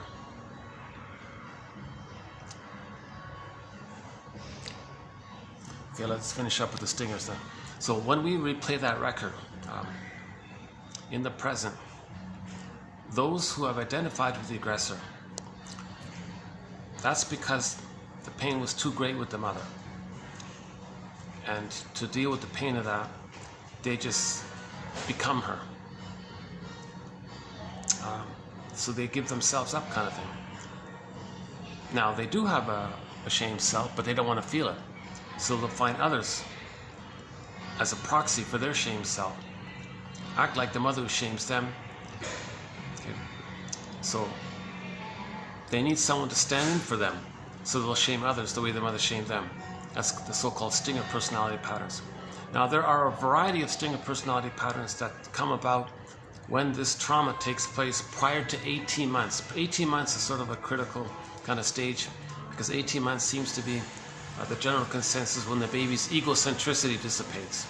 So all babies think they're little gods in the beginning. That dissipates at 18 months mainly. But if it didn't get a chance to dissipate, they're stuck there. Okay, that's the story of Narcissus. Okay, thinking it's all about him, right? He sees his reflection. That's all he sees. Everything's just him. And he didn't get enough love to develop out of that solipsism or primary narcissism or infantile megalomania. It's just about him. And echo means his feelings. So if he's stuck in that the myth represents how he's stuck there because he didn't get his needs met. And when he didn't get his needs met, he was crying. Mother didn't get his feelings as well. Okay, that's his soul, so to speak. So the memories of his needs and feelings being squelched or rejected, the pain around that, the life force around it, kind of it's recorded in the wiring, and then the essence of the person's soul or something, it creates an image off in the corner called echo. Okay, so that's like a soul kind of thing. And now in that story of Narcissus, echo becomes a statue, a stone, and he's addicted to this solipsism of thinking he's a little god. But his feelings have hardened like the stone. Echo turns to a statue in that myth. That's one of the most important points of that story. Echo becomes a statue. Maybe one day I'll finally play that song, Turn to Stone. So in the song Turn to Stone, the guy was saying to a girl, my mother turned me to a stone. Can you fix it? The girl said, I can't fix that. Then he guilt-tripped her. Well, forget that then. You're making me turn to stone. She said, nonsense. I'm just reminding you that how you felt already. Take it to the source. Blame her, don't blame me. Don't blame me for what your mother did. Don't expect me to correct what your mother did. Now, the reason he chose her was for him to know the mother turned him to stone, emotionally, right? So this so baby in the uterus, okay, he's fused with everything, okay. He hasn't developed to the place where he understands he's a little person with his personhood, feeling, I feel therefore I am, ontological self, psychological self, sense of self, true self. He's unique. He's like he's in touch with his emotions. So and mother is a similar, likewise with the mother, two separate. He doesn't get that yet. In the uterus, he's just one with everything. So he's the center of the universe. It's all for him. It's all about him. Okay, that's called narcissism. Okay, or infantile megalomania. I'm going to stick with Sanford for the time being. He calls it egocentricity. That seems to be the most familiar term. Huh? And he's not like, he doesn't have gratitude yet. He doesn't have like reparation or advanced feelings. He's still not so-called quote-unquote primitive or primal, archaic, original place where he's just being fed. Okay. Through the center vein in the cord, he gets fed, and the other two veins in the cord send up the baby's waste elimination to the placenta, which metabolizes it. It's all very smooth and rhythmic. Needs to get met automatically, unconditional. Baby thinks, wow, it's magical. Like, his needs get met automatically and all this. He may think later on, if he has a thought or a wish, it just happens. Magical thinking. My thoughts create reality. So-called magical thinking kind of thing. Unconditional hallucinatory omnipotence of thought, all these ideas. So that's called egocentricity. It's all about him, basically. So if the child is born and enters into an extended paradise for 4 to 5 months, okay, then he starts to separate from the mother, and he's going to start to practice with the idea of being himself, separating from the mother, knowing himself. Now from 4 to 5 months to 18 months, he's still in that place where the world is his oyster. Okay, everything is his, it belongs to him. Enter that obnoxious song, Everybody Wants to Rule the World, that annoying song, right, by the band from the 80s or something. No, that song refers to trauma during that time. The baby thinks he rules the world, so to speak. The world is his oyster. It's all for him, everything's about him. He's running around, he thinks it's all mine kind of thing. It belongs to me. And he doesn't recognize even that if he damages something, it might hurt someone else. He doesn't have that yet, right? But when the nursing baby's angry and he bites the mother, he doesn't understand that he's hurting the mother. He doesn't have that. He doesn't reach that developmental place of separate people. In the beginning, it's just all about him. That's called narcissism. Okay, so if the child experiences a constant strain with the mother, her misattunements, her malattunements, again and again, over and over again, and this goes on at some point between birth up until 18 months, mother doesn't change her ways, and the mother's consistently misattuned. For example, if the mother's using the baby to comfort her, that's doing it. If the mother is brainwashing the baby to take care of her, she's parentification, that's doing it. If the mother's shaming her own baby because to replay how she had been shamed by her mother, that's doing it. That's called the key goes under mother's pillow, and the child's golden ball's locked in the cage. So recently discussed in previous videos. So this is a strain, many times a day, multiple times a day, day after day, week after week. The child does a very drastic measure. He says, I can't feel this anymore. I can't be shamed by my mother anymore. I can't do this anymore. So his self-concept he'll project onto others and say others are no good. He'll be the shaming mother who shames him and finds others to represent him, and he'll shame others. Okay, because that's what's on the record. He was shamed by the mother, but he'll identify with the aggressor. So that leads to one of the stinger personality patterns. Okay, your cookie cutter narcissistic patterns in there, like the star one. There can be the clinging vine narcissistic pattern can be there. There's the turtle narcissistic pattern. There's the closet narcissistic pattern, and a few others. Now, if the trauma takes place way early on, like in that first 4 to 5 months phase, oh boy, he's going to end up with the bully pattern, or the Iago pattern, lower functioning BPD pattern, or those criminalic ones, the more enraged, acting out or over aggressive one. We don't really cover that 5%, whatever the figure is. I have to leave that to the shrinks to teach that up. That's way beyond my little range there. That's some of the numbers vary between, point something of a percent up to 10%. Nobody even knows really what the figures are there. But the one clue is if one guy said one of their main slogans is, something's only wrong if you get caught, a so-called psychopath. So we don't really cover that area there. But that would be trauma in that kind of place there. The closest thing we have to that area is the criminalic quotes by Edmund Burglar, one of our mentors. That's a tough one. A common pattern from that early on place is the Iago pattern. Iago, he hates goodness. Okay. Because the baby believed his mother hated his goodness. To have a mother, he's got to hate goodness. That's him being one with the mother who hated his goodness. So envy means hatred of the good. Baby believed that the breast mother, hated his goodness. He identifies with her. To be loyal to her, to have her, to be her, he's got to think like her and behave like her. Mother hated his goodness. To have her, to have an attachment, he's got to hate goodness. He only feels safe if he hates goodness. That's the Iago pattern. And his tactic is usually to spread rumors against others and seek goodness outside being damaged. Okay, he does it like in a sneaky way. And he kind of uses proxies usually. So those are the bully pattern. Might be like the proxy for the Iago pattern. So they often hook up those two. On the Enneagram, this is seen by the line between the 5 and the 8. I'm talking about the unhealthy 5 and the unhealthy 8. But in general, the 5 and 8 is linked like that, right? Well, there's another couple sitting right behind me. Gee, why would somebody sit right behind me if I'm talking? Maybe I can. Okay, maybe I'll read that last quote. No, to understand the last quote, I need some of the background ideas here.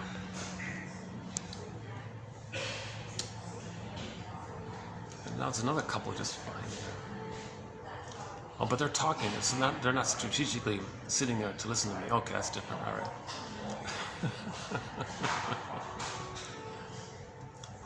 Yeah, I'm starting to feel a little guilty. I didn't expect that there'd be guests at this time because they could sit here, right? Like this is prime, like that's a prime spot right there. Look at that. There's a nice spot, right? Yeah, there's a nice spot, right? And these little booths off to the corner, these are nice spots too, right? So I can't come back here. That's too bad, yeah? The search continues, jeepers.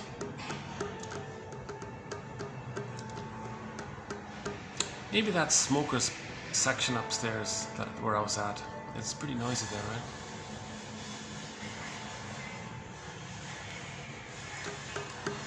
Yeah, that's it. There's no other spot around here. There's no rooftop here. I even looked around at the mall there. There was actually one mall. In the mall nearby, there was a shop that's under construction, but it was empty. There was no one was. I can't do it there. Jesus Christ.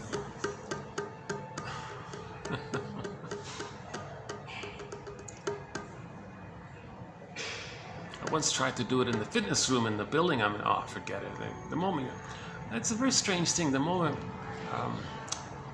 I notice sometimes I'll settle in and I'll start talking, and suddenly people, was it just by accident, or is there like a sense, oh, there's life there, there's people there, there's a party, let's show up, what's going on? Like maybe there's,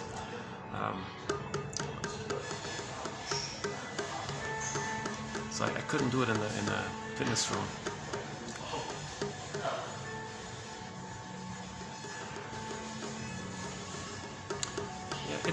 It was a potential. I almost thought I could do it there. Right? I could do it on the treadmill. On the walking treadmill, I can hold the camera here. Oh, jeez. I want to get these quotes out. These are excellent quotes. Oh my God, 10,000 advanced self-help quotes, relevant to the topic of healing our soul. Okay. The manner, friendly, clear, articulate, not too obscure, not too fluffy, grounded, solid quotes, educational, not too short, not too long. Most quotes are just like 1 or 2 lines long. Jeepers. Okay, let's finish up the one about the stingers then. So the stingers are considered to have, sort of, what's the best way of saying it? They don't want to reject emotional development, but in a sense, their emotional development kind of got derailed, so to speak, because in the beginning, all babies say, I'm not okay, mother's okay. When the baby's paradise is lost, he thinks he's defective. Like he's a little god, he's in pain. Is he a flawed god? So he thinks he's defective. That's his identity, shame. Part B, baby can't parse out where he begins and ends and where the mother begins and ends. If the mother's quote unquote defective, then he thinks, well, he's defective because of the fusion there. Today's quote, he can't. It's fused, so whatever she is, he is it, right? They're one like this. This waiter's staring at me. Oh, he wants to. Yeah, this venue's not working yet. Maybe I can go upstairs to finish this video up. Okay, let's change my routine here. Let's do this last quote in, and I'll fill it in when we go upstairs. 1 second.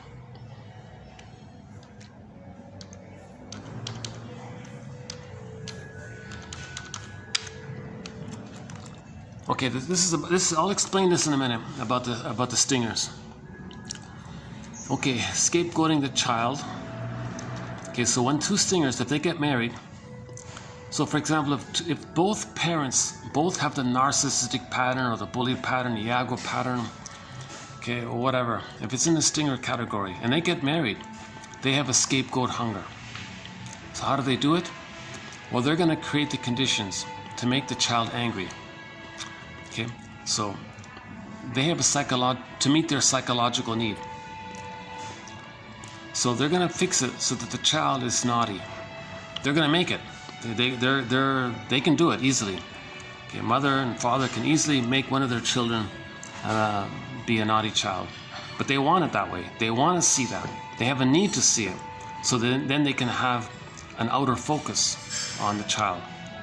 That keeps the parents happy together, so to speak. Okay, so so this is sometimes called evocation of a proxy. The child is being evoked to be a proxy character for their anger.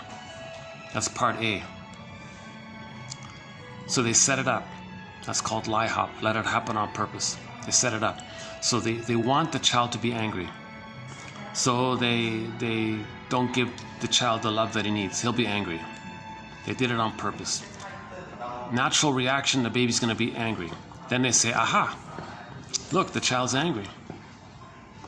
Now, they'll use what's called rationalization. They'll say something that makes them look good, sometimes called PR or propaganda, right? Like on a family level. To hide the deeper issue that their emotional need is to express their anger on the child. So they're scapegoating the child. So this is one of the features of distinct personality. Okay, let's oh no, let me leave the coffee here in my bag. Let me leave my stuff here. Let's see. This battery's gonna run out here. Anything? Okay.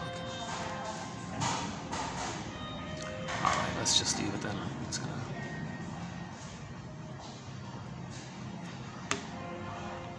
Maybe what if I do this? Does that work? All right.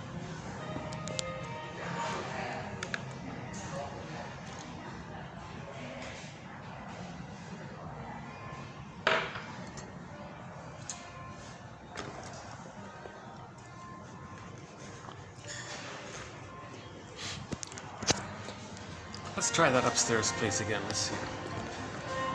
Oh yeah.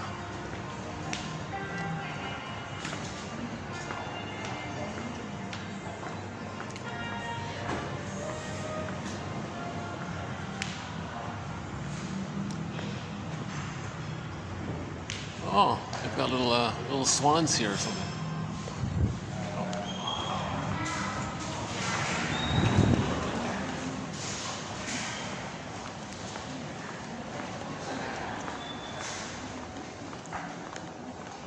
Well, this is right in front of the front desk here, so that's pretty good.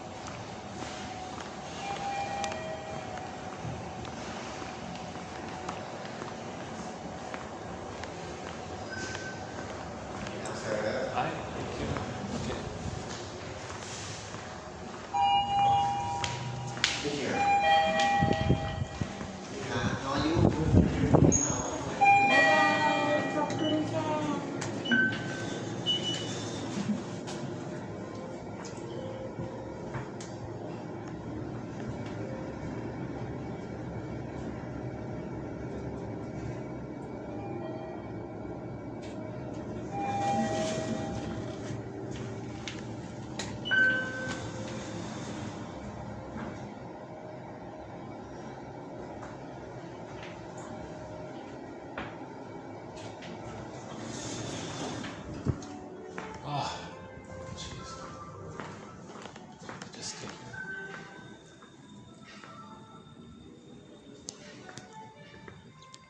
See, this is sort of a test here to figure out. Whenever I speak here, the staff starts running around. Let's see.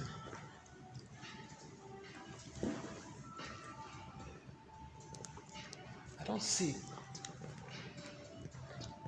Their office must be somewhere around here, eh? Okay, watch this. In 1 minute, there'll be 2 or 3 staff walking by.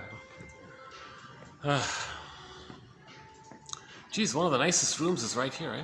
This one right here. Okay, let's finish up the idea with distinct personality patterns. So the baby is in paradise in the uterus. He comes out. Let's say there's a problem. He doesn't get the rapport with the mother. Where's his rapport? Okay, he feels abandoned. Where's his mother, kind of thing? Maybe the bottle's being used. There are no nerve lines in the rubber nipple. And his first mother's a plastic bottle, basically. There's not much of a reaction there.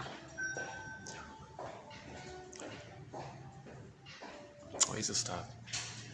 Well, all the staff that pass by, they haven't addressed me like they seem. None of them have kicked me out. They all walk by and just let me speak on the phone. Like a year ago when I first came here, they did say, "Oh yeah, if there's no function, you're okay here."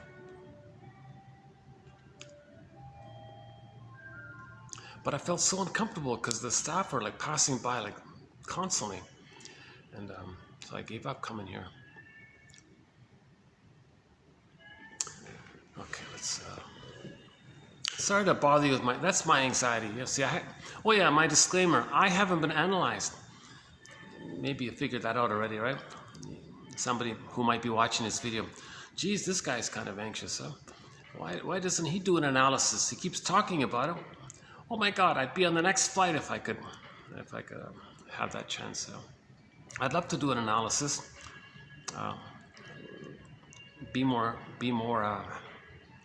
Have that interaction where I felt safe to weave the basket so the feelings can come in.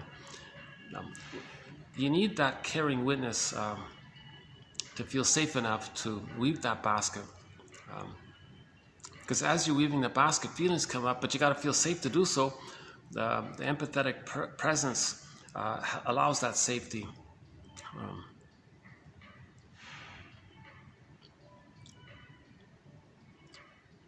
So the yin and yang of healing is the knowledge and the free associating, the ideas, being a detective. That's like the yang of it all. But the yin, the feeling self area. So that's when you got to grieve. Grief is healed when it's witnessed by caring other. You need that caring other, the presence and the recognition, the acceptance of the other. That presence, that's the yin that brings out the feeling. Some people say, yeah, you need both. It's an and, not an or. Like you need both. Huh?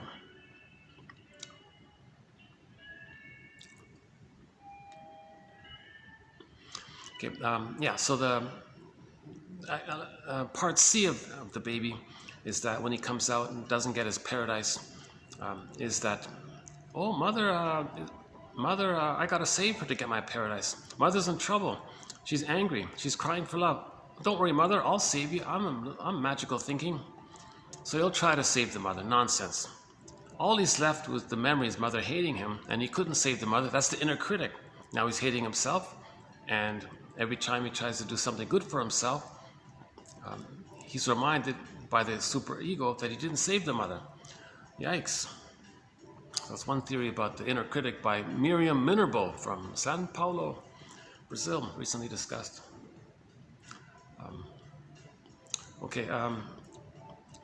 Now this issue of guilt. Those three are about identity and shame. Layered on top over it, the child violates something when he denies that his mother's hurting him and then makes it up that she's all right. He's got to lie to himself and hallucinate a good breast to feel safe enough to feed, to not get too much stress hormones.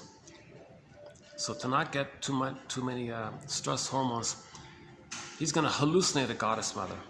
So he's got to deny and betray his own soul of the knowledge that the mother's hurting him. No, the mother's wonderful. The mother's perfect. She's a beautiful goddess. She's a heavenly, divine. He's got to make it up. That's unconscious guilt. Okay, he lies to himself like this. Okay, so the guilt is for the doing. It's layered on top over the underlying shame of the being. You add those 4 points up. The child concludes with, I'm not okay, and mother must be seen as okay. You put a dash between the M and the O in the word mother. So the intrapsychic is mother, the interpersonal is other. The other, okay, you look at the intrapsychic where the emotions are. Get the emotions of the mother, transfer to the other. So mother is okay, you say others are okay. So the mindset will be, I'm not okay, you're okay. So all babies begin with I'm not okay, you're okay. And that's considered to be okay for the first few weeks because of his small size. No mother's perfect. He might have to do this briefly. In normal development, this gets sorted out and the child stays on the developmental track of I'm not okay, you're okay. Age 3, Oh, okay. I'm okay, you're okay. In a person-to-person way, right? Now, the stingers couldn't stay on track. When they say, I can't accept this with the mother, I can't accept my I'm not okayness anymore, I'll just say others are not that, and they'll be the shaming mother. Okay? So when they project their own soul onto others, all they have left, okay, is the old archaic belief that once upon a time in the uterus they were a little god. Okay, Jeanette Paris calls that the throne image, chasing for that throne. Or Karen Horney calls it the search for glory, the glorified self, the idealized self, etc. So that they're going to play infantile God all the time, searching for the throne, basically. They reject the humanness area, right? They're just in search for, so cynicism will gratify this throne thing. Okay, Schadenfreude will gratify negativity. Oops, must be a staff there. I just don't know if I'm bothering them or not. Is there some office there? Okay, when this video ends, I'll see if I can get the full picture. Okay, if that's the staff office, oh my God, then that's what's going on.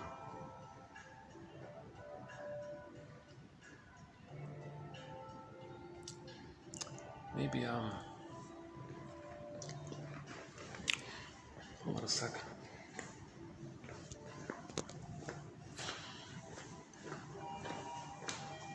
Too bad I can't use one of these rooms. Yeah, no, I'm not going to use the rooms.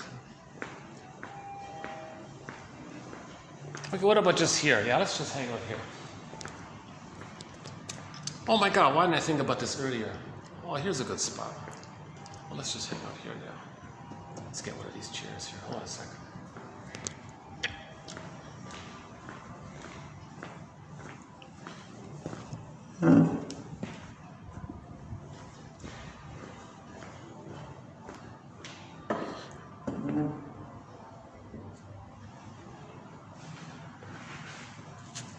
I got that in the flashing light there. They always have these bright flashing lights. How do I avoid that light? What about this? What if I sat right here? Can I get the lights out? Okay, I guess I'll do this. Oh, I got the flashing light there. Jeepers. Look at that. They got these three kind of advertising flashes going on. Oh, Jesus. That's too bad because I got that nice painting in the background, eh? The flowers, that's nice, eh? I wonder if I can turn that off. Is there a switch or anything? Let's see. No. Oh, there's not going to be a switch. Yeah, it's fixed. I can't.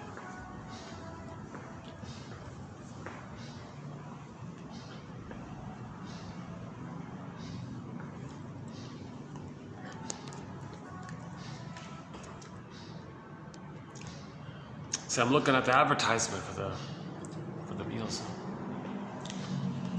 What a pity.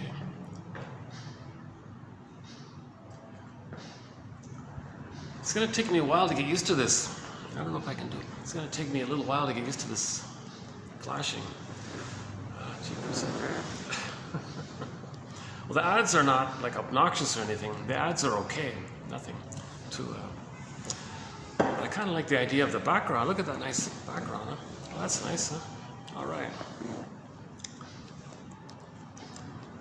All right. Give me a minute to get used to this. I got three flashing bright lights telling me about all of the promos going on here. 10% off there. Buy one, get one free there. And come 4, pay 3 over there.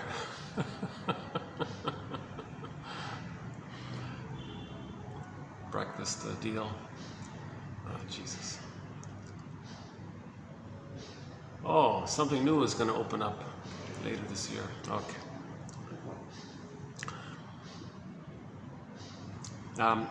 So that's why one of the common features of the stinger personality patterns is they hate weakness, they hate feelings, they hate vulnerability. I mean, the feelings related to joy and sadness, affection, tenderness, kindness, caring, trust, They hate all that stuff. Because once upon a time they had it, mother hated it in them. To feel safe with the mother, to have a mother, they gotta hate it. The condition to have the mother is to hate goodness, to hate feelings. Okay, there's a self-help book entitled, Do I Have to Give Up Me to Be Loved by You? Mean to have a mother? To have a mother, the condition is he's gotta hate feelings. He's gotta hate, so he hates weakness, he hates sensitivity, he hates anybody showing weakness. He hates, because once upon a time he was helpless and powerless and hopeless and upset and weak, right? And it was so pained at that state, he crossed over, so to speak. He's going to become the shamer. So he acts like the shaming voice. So the phenomena, people saying, "Oh, I hate sensitivity, weakness. You see one tree, you've seen them all. Who cares about feelings?" And like that's a manifestation of having identified with the aggressor. That's a key one there. One of the songs maybe is that Get Over It song. So in the song, the baby was crying, he was colicky. The mother was saying, "Get over it, baby, stop crying." Finally identified with the aggressor. Okay, the character in the song saying, "Anybody who has feelings, get over it." Okay, so that song relates to what the mother said to him when he was crying. Identification with the aggressor. So that annoying song, "Get Over It," is an example of identification with the aggressor. I think basically that's the core of it. Okay, I mentioned earlier the other obnoxious song, "Everybody Wants to Rule the World." So he's still in that place of wanting the throne. He wants to rule the world, right? Be the infantile king, the high chair tyrant. His Majesty's the baby. He's still in that kind of archaic place where he thought he ruled everything. Everything was for him. Another third disturbing archaic song is what's it called again? It played in a hotel once, several months ago. Talk about euphemisms. So the Sweet Dreams song, okay, if you look at the lyrics, it's about Schadenfreude. Okay, I don't want to repeat it because it's a troublesome song. So the mother got some pain relief when she used the baby. When the mother hated the baby was containing mother's hatred. So she got some kind of relief. Okay, that's called Schadenfreude. Baby identifies with the aggressor. So when they hate others and they get relief, and others feel the pain that they dish out, I guess, the mother dished out, they feel that's Schadenfreude. So that's that sweet dream saying, "Oh yeah, some are going to hurt, some are going to be hurt, some are the hurters, some are going to be hurt.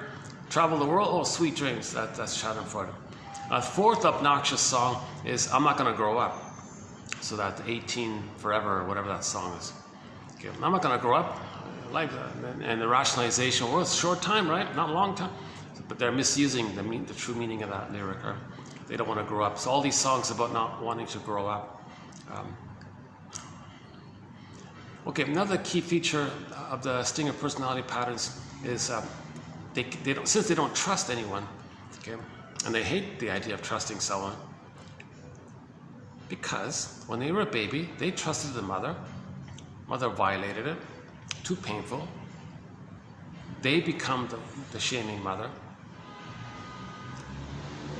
So they're not going to, it's simple classical conditioning. They can't trust because it triggers up what the mother did to them. So that's why they don't take feedback, because if they're going to accept any kind of feedback from others, they got to trust and regard the person offering the feedback as somebody who's significant, emotionally significant.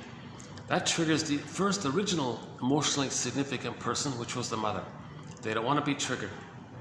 That's part A. Part B, well, the feedback implies they're not an infantile god, and the feedback relates to their humanness. They rejected the humanness, so they don't want the feedback. Of course, they might co-opt it and be cynical and twist it around, Schadenfreude and all this.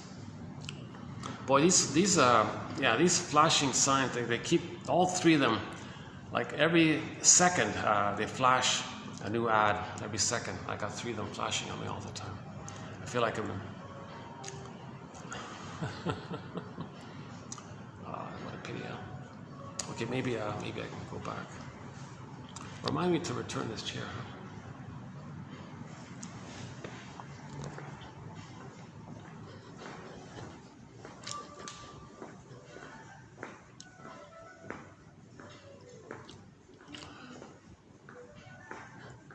What if I just, what if I sat here? I might get some elevator traffic, but at least I'm not bothering any of the staff. If that's the staff room, then chances are I'm better off here, right? Okay, let's try this. I might get 1 or 2 interruptions with the elevators, but okay, let's try this. I have a hunch there's some kind of staff room right there.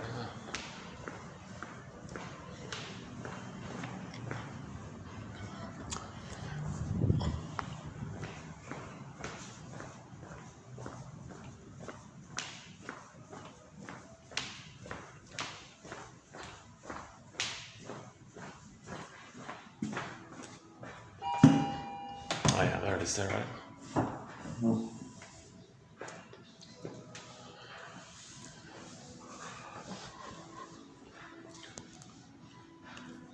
Okay, let's try this for a bit.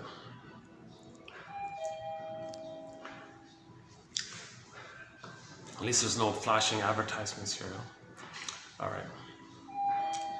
I got flashing audio. I got audio flashes up. Okay, hang on. Okay, so the stingers, we talked about scapegoat hunger. So the scapegoat hunger.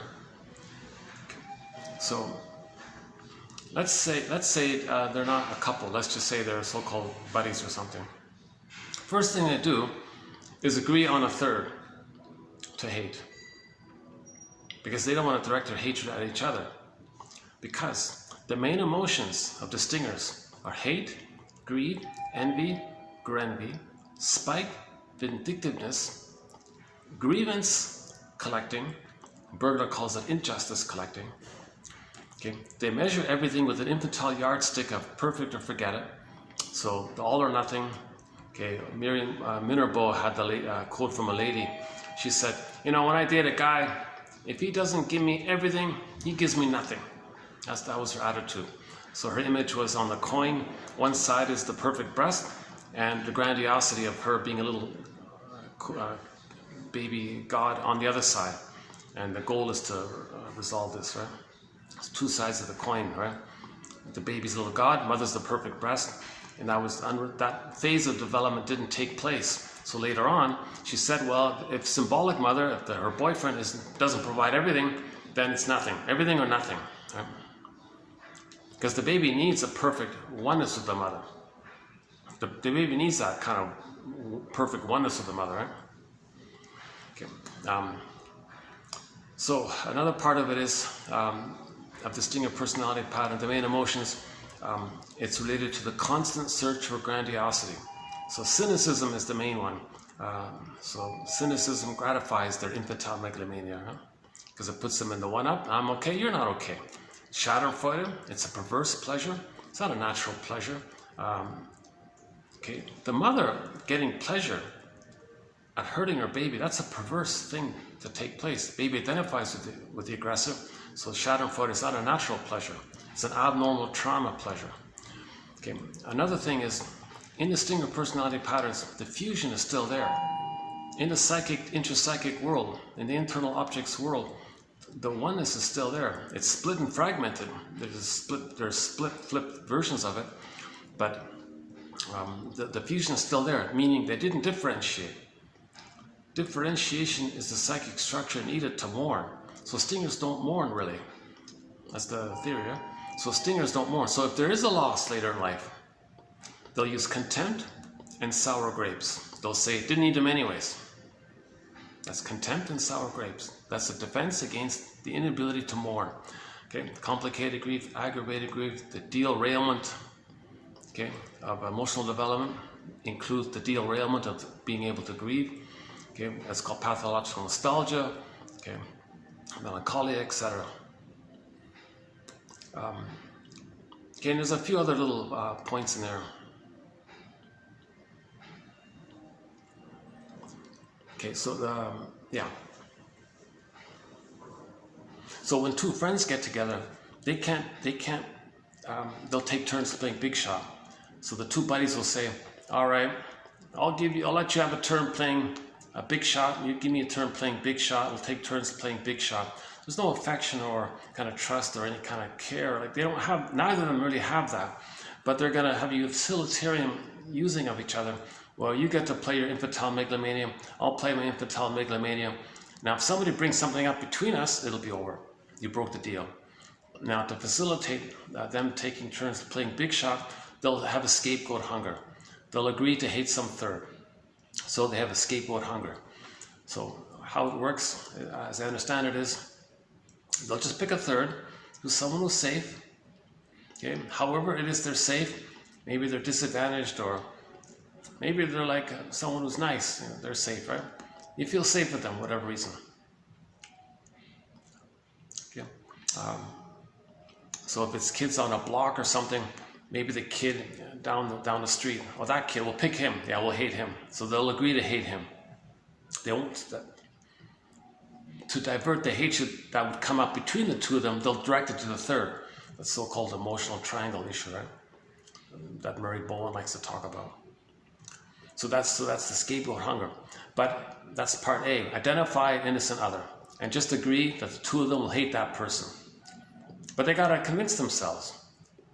So they'll maybe try to make it happen. Maybe they'll annoy that third person. Maybe they'll do some annoying things around that person's house, let's say. Make that person angry. Oh, look, see, he's angry. They don't want to link up that they're causing it. They have a deep need to make it. Right? So now that neighbor at the end of the block will, slam the door or make some noises. Oh, yes, he's aggressive. So now they're going to focus on the kid they just made upset. So they created it. They induced the innocent to be angry. And then the two of them can direct their anger at that third they created. Then they cloak it over with the rationalization. And it's as if they're going to be their own PR agents or something and convince everyone in the neighborhood, yeah, that kid in that house at the end of the street, yeah, he's this and that, he's so bad, look what he did. He slammed the door, we were just playing on the curb there. And oh, really? Yeah, that's all he did? Well, that's harmless. And, yeah, and he made that awful sound and blew the speakers or something, trying to scare me away.